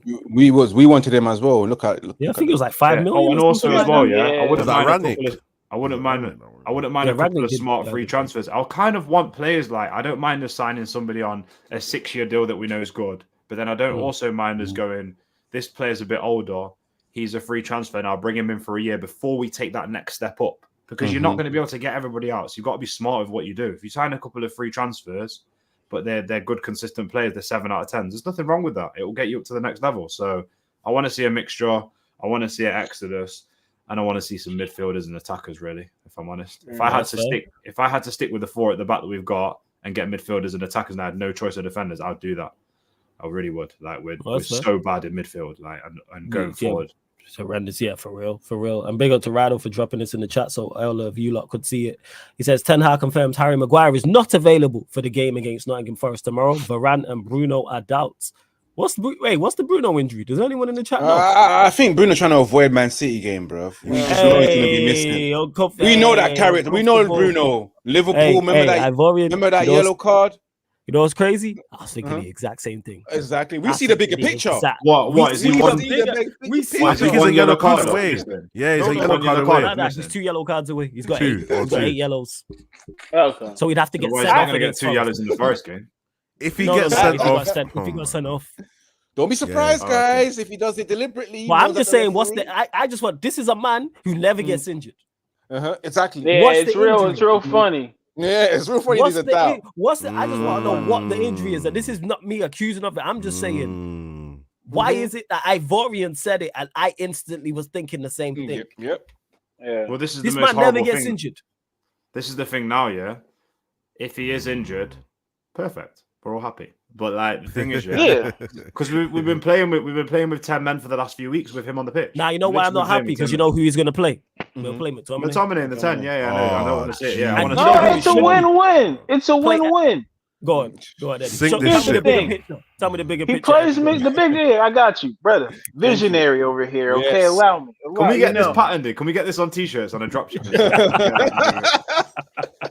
Bruh, it's like he plays McTominay. He screws himself over. Everybody knows you do not play McTominay and give him any type of midfield responsibility. Yeah. There's a reason he's so effective in the final 10 minutes of a match when we're trying to go for a game, because we're not looking to control the ball. Yeah, he's making those secondary runs into the box to get on the other end of a header, or put his foot to the ball and try and convert. But if he plays McTominay the full 90, then here we go. I mean, for me personally, I think we could say McTominay's probably had a better season than Bruno. Mm-hmm. Yes, absolutely. It's been more impactful. It's been more impactful. So it's like it's been more impactful. What are we missing? Like, I think when it comes to the players and them getting, transferred out or bought and all that, again, I think for the longest part, you said this before, Flawless, we don't buy players with a plan on how to use them. No. And I think it'll be important that we get the manager in first. That way, from the top of the organization to the last man on, has a clear understanding of the type of football that we're trying to play and the type of players that we're trying to bring in. I think the problem Ten Hag had is, honestly, he was blessed at Ajax with a group of players who we now see can go anywhere in the world and at least be adequate. Under his supervision, not only did they have the technical ability, but they have been playing together for such a long time that it's kind of like, when you play any sport with the homies and y'all been playing for a long time, it's like y'all have that wavelength together where I know exactly where he likes to receive the pass. I know exactly where he's the most dangerous, And that was the whole Ajax setup for the longest time. Mm-hmm. He came to United and we just got a bunch of misfits. We got a bunch of these we call continuation school kids, whereas they better be in school, because there was out there gangbanging and shit. It'll be bad for everybody. So we got a bunch of kids from all over the section into this one classroom, and you got a teacher who don't know what the hell he doing, trying to lead them all in the same direction. It's not gonna work. It's not gonna be successful. So figure out which way do you want to go. I'm kind of with the Leon approach, where at this point in time, invest in the youth. Bring them some players who can show them how to actually be a professional, But at the same time, you need to have that type of talent that you can't get anywhere else. So that's just find a direction and stick to it. But yeah, this Ten Hag cat and this Bruno dude, like the sooner they're out, the better. Bruno, the only one I'm more upset about is Varane. Maguire not playing. It's like, bro, what are we gonna do? Yeah, I was just about to say that because if let's say Varane's unavailable, let's say Maguire. Well, he's saying Maguire is definitely. We don't know how accurate this is, but we're talking hypothetically. But like, let's say Maguire's injured, Varane's injured. We go in Johnny Evans, Lindelof. Then who plays left back? Kambawala, what? Kambawala's available. Kambawala will probably go. Kambawala, Johnny Evans, Lindelof, and then Lindelof at left back. Yeah. Why don't you just play Lindelof right back and Delo at left back? Play Lindelof? Yeah. Think about that. We're going to be playing that 6-1-3 bullshit he plays, probably with Eriksen in that midfield, Lindelof, and Johnny Evans. But you're going to have Johnny Evans. Okay, go ahead. Cook. Nah, I was just going to say with Eriksen, it's highly unlikely. But I like Casemiro, Maino with Eriksen in the 10. Yeah, that's fine. That's calm. I like that as a midfield trio. Like the midfield, like the way we went to Liverpool and it was players unavailable and the midfield looked cohesive with Amrabat, Maino, and McTominay, even though McTominay was just running around, like the other two helped so much with that. So yeah, we'll see. But go on, carry on, Eddie. Carry on. That's the thing, Eddie. Just quickly, it's like mini changes like that make a massive difference to the team. You put Eriksen in the 10 and Ahmad on the right, it game changes the way that you play football going forward. But sorry, Eddie, go. Eriksen in the 10 helps. But you know what I'm thinking? It won't change us because that dumbass manager is still there, and he'll still insist on us playing football a certain kind of way that leaves us so exposed. Like low key, it's like I'm watching the NBA with Flawless. It's like we're doing NBA watch along. It's fast break. And he's like, all these players are getting injured, and I don't know why. I mean, maybe because again, you try to make my countrymen right look bad at this marathon running shit by the way you playing these brothers. They not gonna catch up to us. He training them. He trying to get them onto the Boston Marathon to beat our competition record. It's not gonna happen. You feel me? So we just have to be honest with ourselves, like we gonna have to thug out performances, not even performances, results, because the performance train has left the building. We are no longer gonna have performances that we can be proud of. Let's just hope and pray that the other team doesn't do a good job of scoring goals. That's what we getting at, man. So no, that's fair. Yeah, I don't know. Yeah, I don't know how he does. And everyone is locked in. Continue to run up the likes. We are not closing out just yet. Obviously, we've got to talk, unfortunately, about the Forest game, and even more, unfortunately, about the Manchester City game as well. And Sunshine says, "Do you guys think we are beating Nottingham Forest tomorrow?" We'll go to you first, Rhino. Forest away in the FA Cup. Chat to us. Listen, this game, that's for people to see. This is what we need to hope. What's this? Looking forward to the importance of clear. Is there another vision? It's meant to say vision. Is the vision? Clear vision. What's at the screen? Clear vision. It was on the screen. That's all. It's off the screen. Yeah, that might be a failure, but it's still funny. Listen, Nottingham Forest. It's so mad. I'm gonna tell you.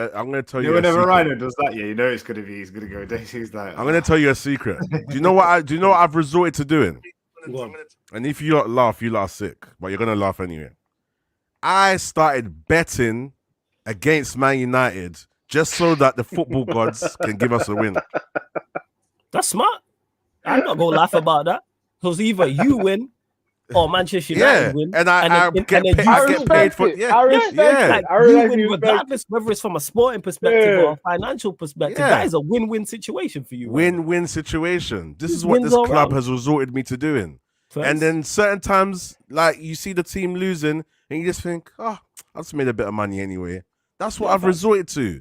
So it's like, what am I going to expect with this club? Nottingham Forest. Are we home or away? We're home, innit? It doesn't even matter, but are we? We're away. Oh, my gosh. Elanga and that are going to be smelling blood. And this is what the problem with United is. You look at our team on paper and you think, wow, Marcus Rashford, Bruno Fernandes, Rafael Varane, Casemiro. You might even throw in Onana from Inter Milan. There's still some sort of names there that you look at the opposing squad and you think, walk in the park. If you never watched football before and you did research, you'd be thinking, rah. You research Manchester United as a club, you research Nottingham Forest. But these players don't amount to it. So the fact that young, I don't want to say inexperienced players, but players of lower quality can come to Old Trafford and dunk on this team, this shows how much of a bad club we are. And right now, I can't predict a win for this game. I honestly can't. We can sit here and say it's a must win. We can listen to that collapsed, bold fraud say every game's a final. Well, didn't you think that in the Champions League, dog? Like, where was all of that in the Champions League, dog? Why didn't you think we can't come bottom of this group? So, yeah, bro, Nottingham Forest, I can easily see them winning 1-0. 1-0, 2-0, maybe 2-1. Maybe we might scrape a little scrappy goal. Maguire header, if he's not even, apparently he's injured or whatever, but like a scrappy little McTominay goal or something. Yeah, I can easily see us losing 1-0. 1-0, 2-0, to be honest. And if anything, if it goes really bad, we might even have to hold a mad loss again, like another big loss. You feel me? But yeah, I can see like a little 1-0, 2-0, easy Forest. Maybe for lucky, I think the most positive we'll get out of it is a draw. Okay. And that's it, yeah. First. Now I fully hear what you're saying. Leon, what are you saying?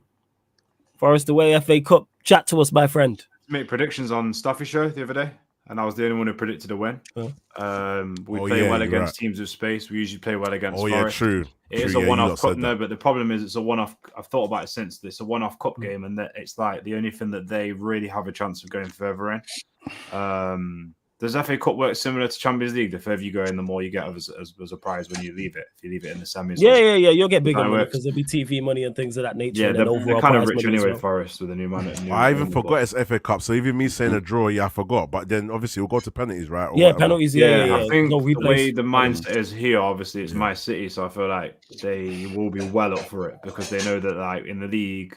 Where are they in the league? Are they sort of like mid? They're not near relegation. They're not too far near relegation. I don't. No, they're battling relegation. They're battling relegation. Yeah, I think they'll go for it though. I think they'll go for it. It's because they could make wholesale. They could make wholesale changes. Because if I believe, let me have a look. I'll tell you right now. I swear, not in the Forest copped bare players though. It depends who he puts in the midfield. But I've got no. They're 17th. They're 4 points above Luton. Yeah, but with Luton on your tails, and then he said something else. Then with Luton on your tails, then obviously you're gonna. They're going to make changes. Yeah, I think they will. Eddie, to be honest with you, it depends what midfield we play in these kind of games. And I feel like, Eddie, what have I done? What have I done, Eddie? No, not you. It's not you. It's definitely not you. Nah, I got the work. It's a Luton thing. Shout out to Steve. You know what I'm saying? It's a Luton thing. So we got Strasbourg Steve on a regular basis. And he's a big fan of Luton Town. And he's talking about how, he said this from early, how Luton Town are going to stay in the Premier League. They're going to get 10 wins. And now he's still on this. Nah, 8 out of 10 wins. 8 out of 10 wins at home. At the crib. They've got 5 out of 23, and then when we did it on Shameless FC yesterday, shout out to Lewis. He said they're winning 7 out of their last 13. I bet. Wow. For real? Okay. Yeah, bet. So they've gone 5. They've won 5 out of 23, and now they're gonna go 7 out there. They're gonna win 7 out of the last 13, including a win away at Spurs. But all right, okay. Right. Yeah, I feel like we'll probably win this game, but then I don't think it means like when I predict these things, it doesn't really mean anything because we're gonna get thumped the next game. You know what I mean? I pause, but hey, Leon, you have the world record of saying pause on one stream, bro. You said no. We've had some extraordinary performances. We've had some extraordinary performances on this channel. Yeah, nearly said it. By losing to City, do you know what I'm saying? And then he said 3-pause beat, but yeah, you might would have picked that one apart as well. There was a bad sorry, JC. He's put Leon for fuck's sake. Sorry, bro. I'm still, do you know what I mean? So yeah, what it is, I feel mad uncomfortable with Flawless and Ryder because they're looking at you like, is he gonna do it? What do you mean? No, don't do it. It's Eddie. Eddie's the guy. Eddie, it's Eddie, man. He is the one who he will press. You know what I'm saying? And that's what it is. He is. I say nothing. He is. I said nothing. I've said nothing. You just done it. Pause. Yeah. You know what I'm saying? Is that a pause? Fast. No. You said something else. He gonna press you. Back That's what you said. Yeah. That's what I said. Hey, yo. That's me. That's me. Hey, yo. That's the sound you need on here for this because hey, yo. I told you, I'm definitely getting sound. Like I'm gonna get the literally soundboard tomorrow like that because, like I said, StreamYard have an option for like audio that you can do. That's how Lewis does it. So it's like sit down. I'm gonna sit down. I'm gonna sit down, have a think, and like be getting and then think about all the sound bites and things that people say that are on here, and then just get them from them and just add them to Eddie, say hey yo, man, we'll do it now. Hey yo. I got you. Here's a shout about that. Flawless, did you see Fabrizio's tweet on most recent injuries for us? No. If one of you lot in the chat can please put the tweet in the chat. I mean, the tweet in the comment section. Appreciate it. But go on. Teams that give us a lot of like space and time, we always do well against. And I feel like Gibbs White and them man are gonna have if he's fit, they're gonna have a field day against us. To be honest with you, it's hard because what I want to say now is it depends on the midfield he picks, but he never picks the midfield that I want that I know is gonna. Do you know what I'm saying? We still haven't got Højlund, if I'm right. We haven't got him. No, Højlund's injured. He's injured. He's out for a while, from what I hear. To be honest with you, Ten Hag, if you watch this, you better listen to what Traps are saying. You better play McTominay in the 9.5 and hope for the best because that's really all you've got. 9.5, you know. He's a 9.5. That's pretty much what he is. So, shit. So to be honest with you, I think we'll get a win. I think it'll be a disgusting game again where it's like we don't deserve to win it, but we do. And then the next few weeks, I'm not feeling good. Even before that Liverpool-Chelsea game, I'm not feeling good about many of them fixtures because you know the second half of the season, teams get hungrier as well and they need to get points. And we are just way off it performance-wise. So, I mean, can you guys see us finishing the season stronger than when we started it? Can you see us really stepping up? No.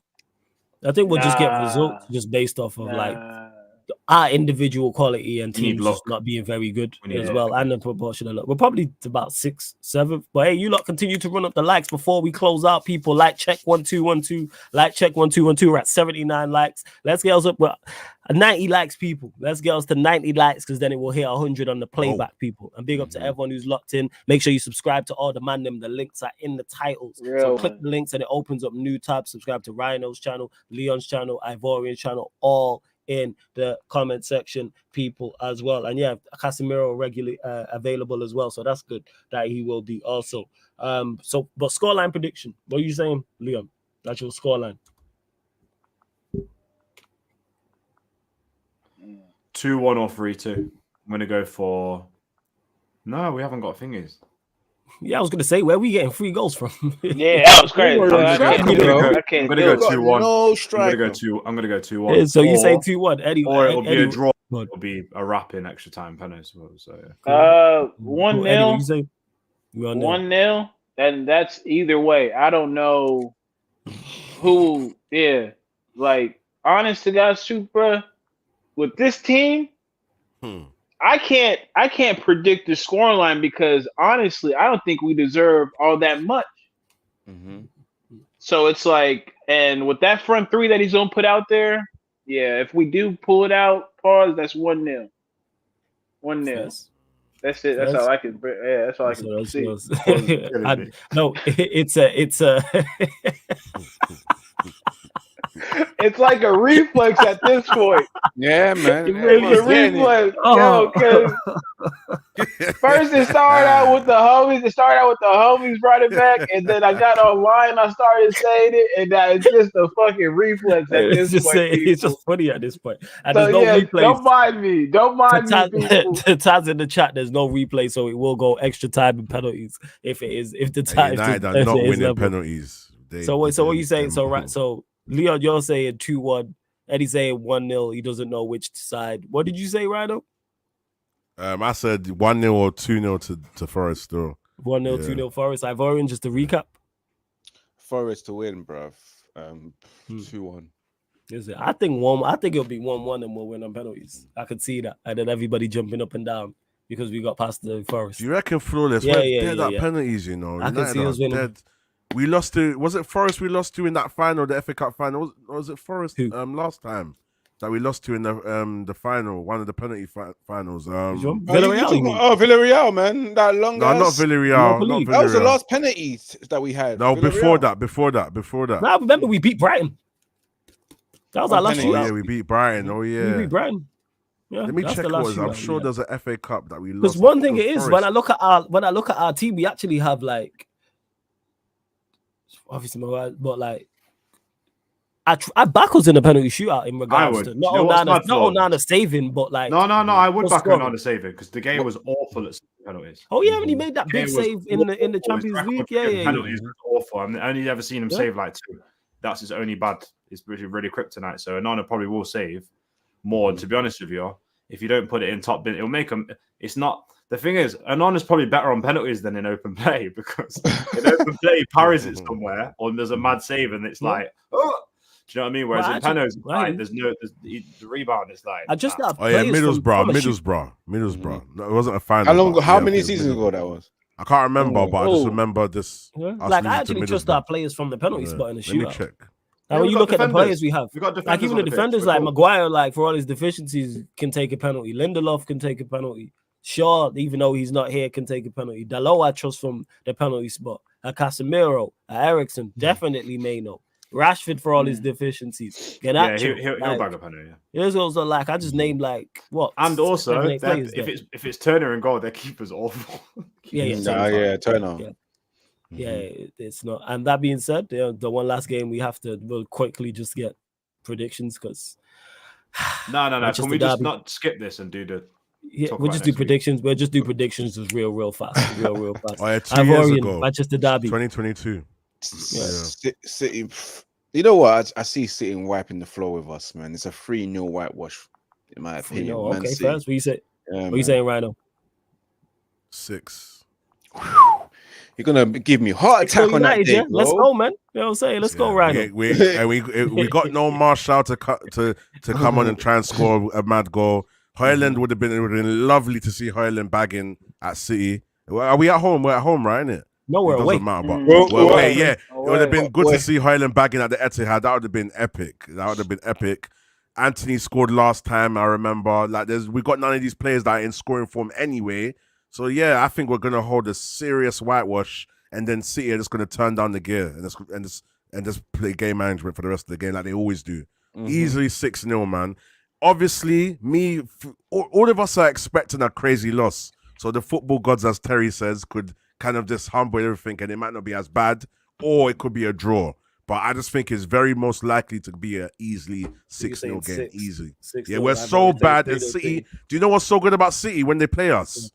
We don't follow the third man runs. Like everyone marks somebody and then they just completely miss somebody that always gets through, whether it's Foden, Haaland, or De Bruyne.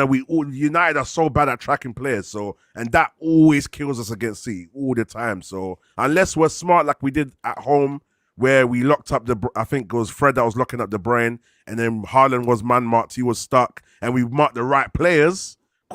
That's when Ten Hag had the tactical, nous. He was good at in-game tactical plans. But yeah, City in this form that we are, the weaknesses that we have, it's 6 easily. I think we're going to be really, really embarrassed on Sunday still. Yeah. First, Eddie, what are you saying? I'm more on the side of Ivorian with the 3-0, but it's the way it's gonna look because y'all remember, I think it was at OT that like last Ollie campaign, the 2-0, where it just looked like it was a training game. Yes. I think that's what we're in store for. Like he can't pull the shit he did at Liverpool with City because City played against that type of style, a way better style of it with Inter, and they kind of cracked the code about how to defend against these low block teams, which we try and turn ourselves into. So for me, I'd say 3-0. Yeah, I give it 2 to 5. 2 to 5. Take a pick. It could get as ugly as 5, but at least for our sake, City haven't really been scoring that many goals, so we could skate away with like a little 2-0 loss, and everybody would be okay with that. I think if we lost 2-0, I think everybody's sitting here like, hey, it wasn't 5, right? So Yeah, facts. that's where I'll go 2-0. I'll go 2-0. Leon, what you telling me? For me personally, I think it would be like the last time we played them. I think it would be like 2-0 or something. I think we will get up for this game because we're shameless like that. We don't play well for most of the season, and we get up for it. But the last times we've played them has been, for me, worse than the 6-0. Because when you're losing like, or 6-3 or whatever, because when we're losing like that, you're just like, okay, it's the same again. We're not very good. These kind of games where they just bop us off the park and then they score 2 goals, it feels like a 10-0. It feels like the last one I described was like, you know, when you're in the playground and you're a year 7 trying to get the ball off of year 11s. Yeah. I hear that. Exactly what it feels like. So you're just there and you're like, you know what? This is a joke. Like they're actually taking the piss. It reminds me when we played Sevilla in the Europa League, and then man was spraying it from one side to the other, and then catching it on the side of the foot and stuff like that. And I'm like, you know, this is a piss take. So that's what they're gonna do. And yeah, I think even if you took all the key players out of City, I think they'd still do that. And to be honest with you, that new kid will probably score. What do they call him? The one that De Bruyne gave the ball to and he started it with a nice little touch. Oh, Oscar Bob. Oscar Bob. Yeah. So Foden will have a field day as well. That's what they do to us. Grealish and that, they're gonna. You cannot play Manchester City and leave your midfield exposed like we have been doing all season. You just can't. It's just a no-go. Do you know what I mean? Hey, you know what the worst part is? Like, you're watching on the TV and you can see it start to unfold by the way that Foden will just be running through unchecked, and then you screaming at the TV like they can hear you. The next thing you know, brother's just there at the back post for a little tap in goal. Eddie, I swear to you, it's the blueprint. It's like we overcommit. They overcommit and it's missed the. What you're saying, Copenhagen, but worse. Yeah, just watch. Remember I said it. The overcommitment, and then someone's gonna just, and then the cutbacks, overcommitments and cutbacks. That's what's gonna happen. You can see it coming. Trust me. And then Maguire. Bro, you see it coming a million times. That's how he wins as well. That's crazy. And then they might get a little set piece goal as well, just to kill the game. But bro, bro, Maguire. I know Sunday's peak. Sunday. Yeah, Maguire's an idiot. You know, Maguire's a real idiot. You know what I'm saying? Maguire's a donut, right? He said he looked like Rick. He looked like Ricky and Boys in the Hood. He looked like Ricky and Boys in the Hood. Was funny at the shotgun against like, Leon is hilarious. What happens? Yeah, they'll score first. Maguire will come in and be like, do you know what I mean? Bang, fucking header. Do you know what I'm saying? Run over. Yo, you lot, Josh. Hey, you know when Maguire did that? You know when Maguire did that? Yeah, it proper brings me to the times when we really hated him. Obviously, we dislike him now, but he's improved his form a little bit, so we say no more. But that time, the day that nostalgia when you did that, it brought me back to those, and we wanted him gone, and then West Ham wanted him, and all of that, bro. Real idiot boy. Hey, Maguire, you know. The thing is he loves the media still. He loves it. Maguire's that quicksand runner. Do you know what I mean? Shout out to the runners out there. Eddie always say they're running laps. Yeah, Maguire ain't running no laps. In fact, Maguire's running the slowest time on laps. You know when you see that brother and everyone's like packed up from school day, and he's like, "Come on." Do you know what I mean? Come on. You know Maguire getting cooked by speed walkers while he running. That's how he moving out here. That's how he move. Like the birds that be walking like this. Cook Maguire something serious, boy. I'm telling you. But it's literally Man United. When Man United play City, I never thought this would be the case. Remember when I grew up, it was Trevor Nelson and was it Sean Goater and all them, man? Was it Goater in that team?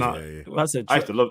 Not Trevor Nelson, Trevor Sinclair. Trevor Nelson. Yeah, Trevor Sinclair. Yeah, that's Trevor Nelson. MTV based, man. That's a Trevor Nelson. Yo, you taking it back? Your R&B vibes.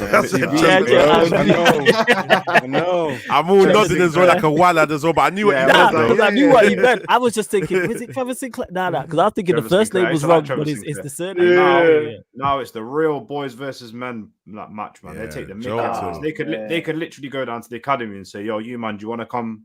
Do you want to come and you'll beat them lot? But do you want to come? It's quite a competitive game, a bit better than under 18. Do you want to come in?"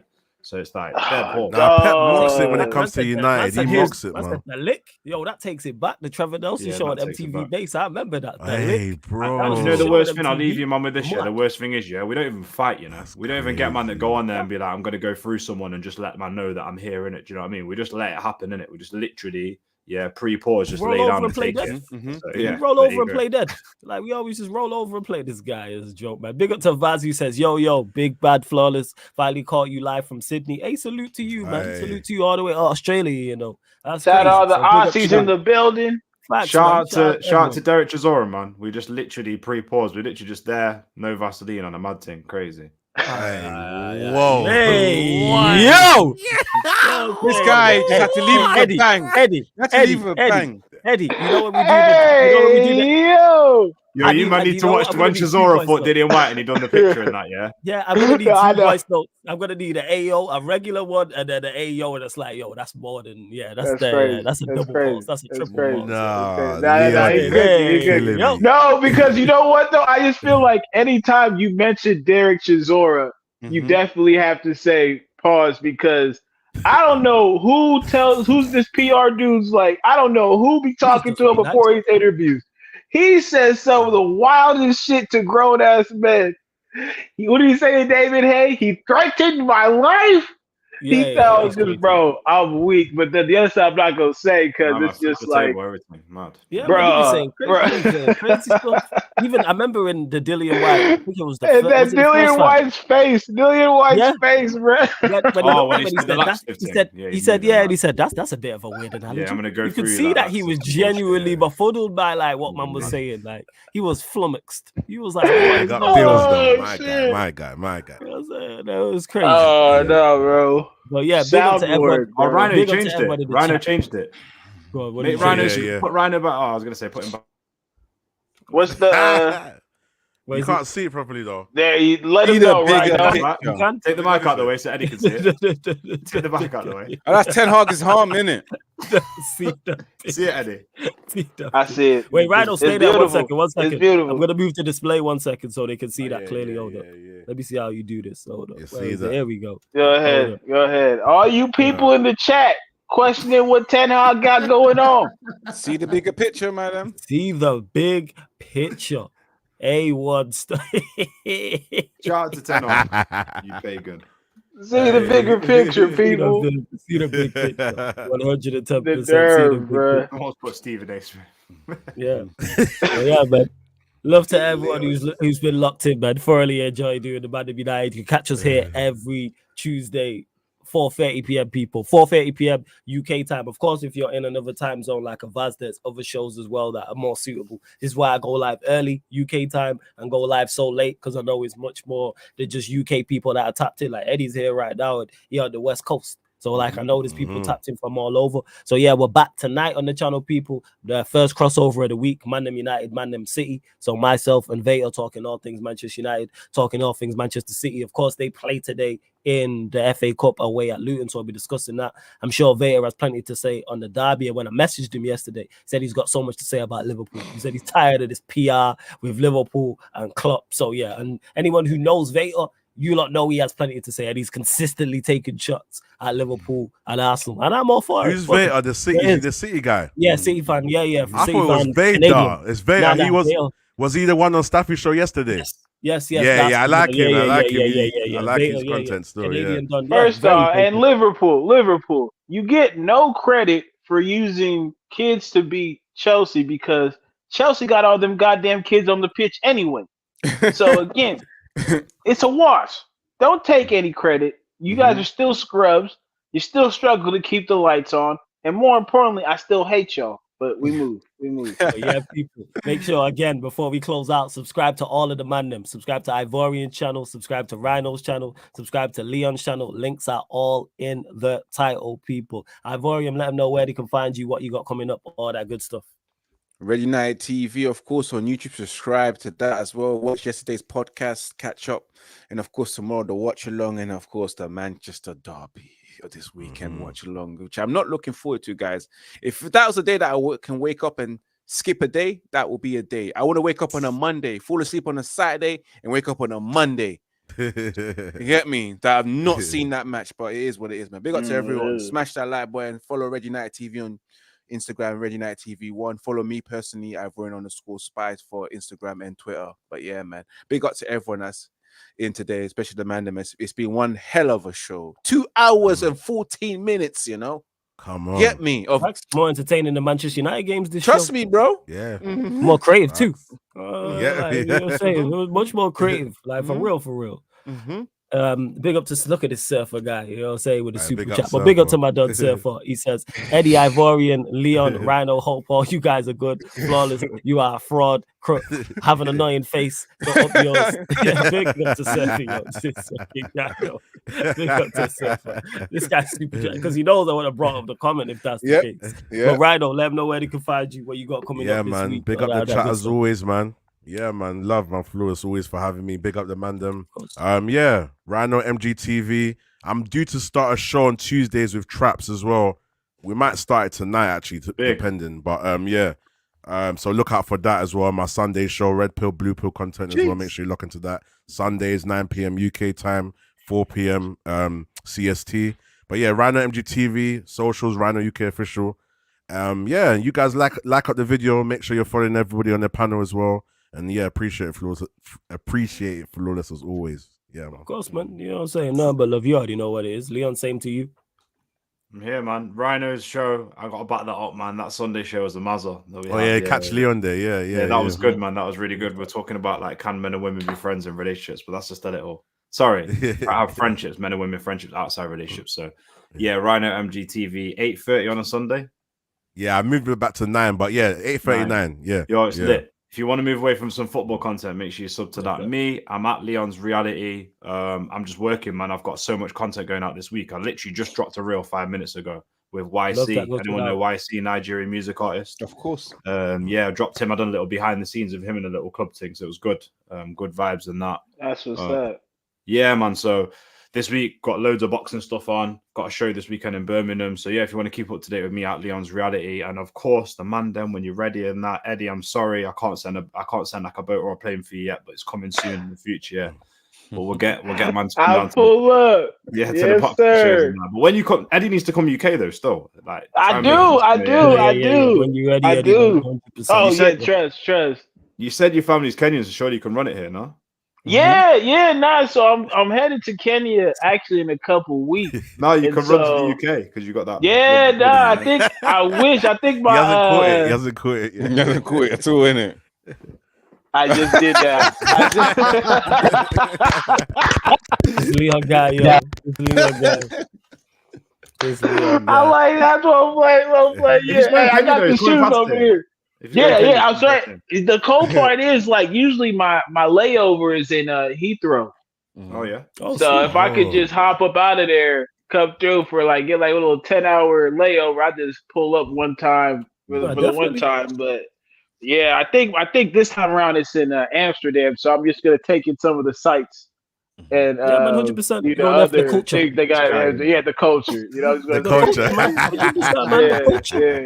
The architecture, the waterworks, all that. The coffee shop. Don't forget the coffee shop. Yeah, the coffee shop. Just for the coffee, though. Just for the coffee, man. You know? Keep you awake, you know. Yeah, keep you awake. Yeah. 100%. All that. We are true men of football, man, and true men of life. You know what I'm saying? Make sure you get the plant base in a coffee shop, bro. Yeah, plant-based coffee. Oh, everything plant-based. Everything plant-based. I'm going to say right now, yeah, you're missing that layover. You're probably stuck in Amsterdam, my Roger. That's what happens when you are just enjoying the museums and your sightseeing and things of that nature, man. These things happen. Yeah. You know what I'm saying? You can lose track of the landscape. The history. The history, you know, the history. Like you said, the architecture. The bigger picture in life, bro. You have to see the bigger picture. See how things come full circle. The bigger picture. I love you. I didn't clock it. He's got it on his tag below his name. That's it. Yeah, this Eddie guy. Anything else you want to add before we close out? Nah, y'all can find me on here. Appreciate that, all the homies. This is always dope. Chopping up on this bullshit ass club, which y'all makes it a bit more better. Yeah, just make sure y'all liking and subscribing to all their channels, all fire content, and then just catch me here, random sometimes. Yeah, tap in. Yeah, people. So big up to everyone that's locked in. Don't forget, we are available on all audio platforms as well. Spotify, iTunes, Apple Podcasts, SoundCloud, wherever you listen to podcasts, wherever you stream music. If there's a podcast section, Sarcasm City TV will be there. So if you have Spotify, follow us and 5-star us on there. You can do that for us. Just type in Sarcasm City TV. Same way, all you iPhone users, iTunes, Apple Podcast, 5-star us, please, and leave us a review. Big up to all the audio listeners as well. You lot are real ones. Same with SoundCloud if you're on there or wherever you listen. Because you might just not want to have the YouTube app open. Maybe, you know what I'm saying, you're just traveling and you don't want the YouTube app sucking all your data, people. Maybe that's the case. Or you're cooking, you're cleaning, driving, whatever the case may be, people. That is definitely not a pause data, fam. You know what I'm saying? This fucking guy. I say that all the time. I see your face. I see your face. You know what I'm saying? I'm just reacting to Leon's reaction. Yeah, you know? Hey, brother, I'm looking right at my work. I'm looking at spreadsheets, dog. I'm just looking at the spreadsheet. Okay. Just call me the catalyst. I'm saying data. You know what I'm saying? You better crazy. You better call it. But you know, Staffy and them will pause you for that. Somehow it's become the pause thing has become. Yeah, that is not data. All right, cool, sure. But yes, I was on you in the chat. But technically, go on. like us males do produce data. You know what I mean? So no, I don't. No, I don't. No, I don't. No, I do not. I don't know. I do not. That's very creative. Bruno should learn from you. No, that was bad. There we are. Pause. See, that's what I'm saying. Hey, yo. Hey, yo.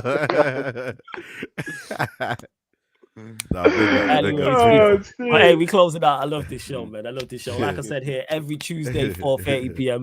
UK time. We are going to redirect because I'm on Rance's channel in literally a minute, people. Myself, Rance, and Aaron as well. The hits keep coming, bro. The hits keep coming. Love to see it. Yeah, man. Shout out Rance. Love to Aaron every single time. That's my dumb. But back here, midnight UK time, people. Check out the upcoming live stream schedule. Anyway, Pesbian, glad you enjoyed the show as well. But this has been the ManDem United podcast live on the Sarcasm City TV YouTube. Big up for tuning in.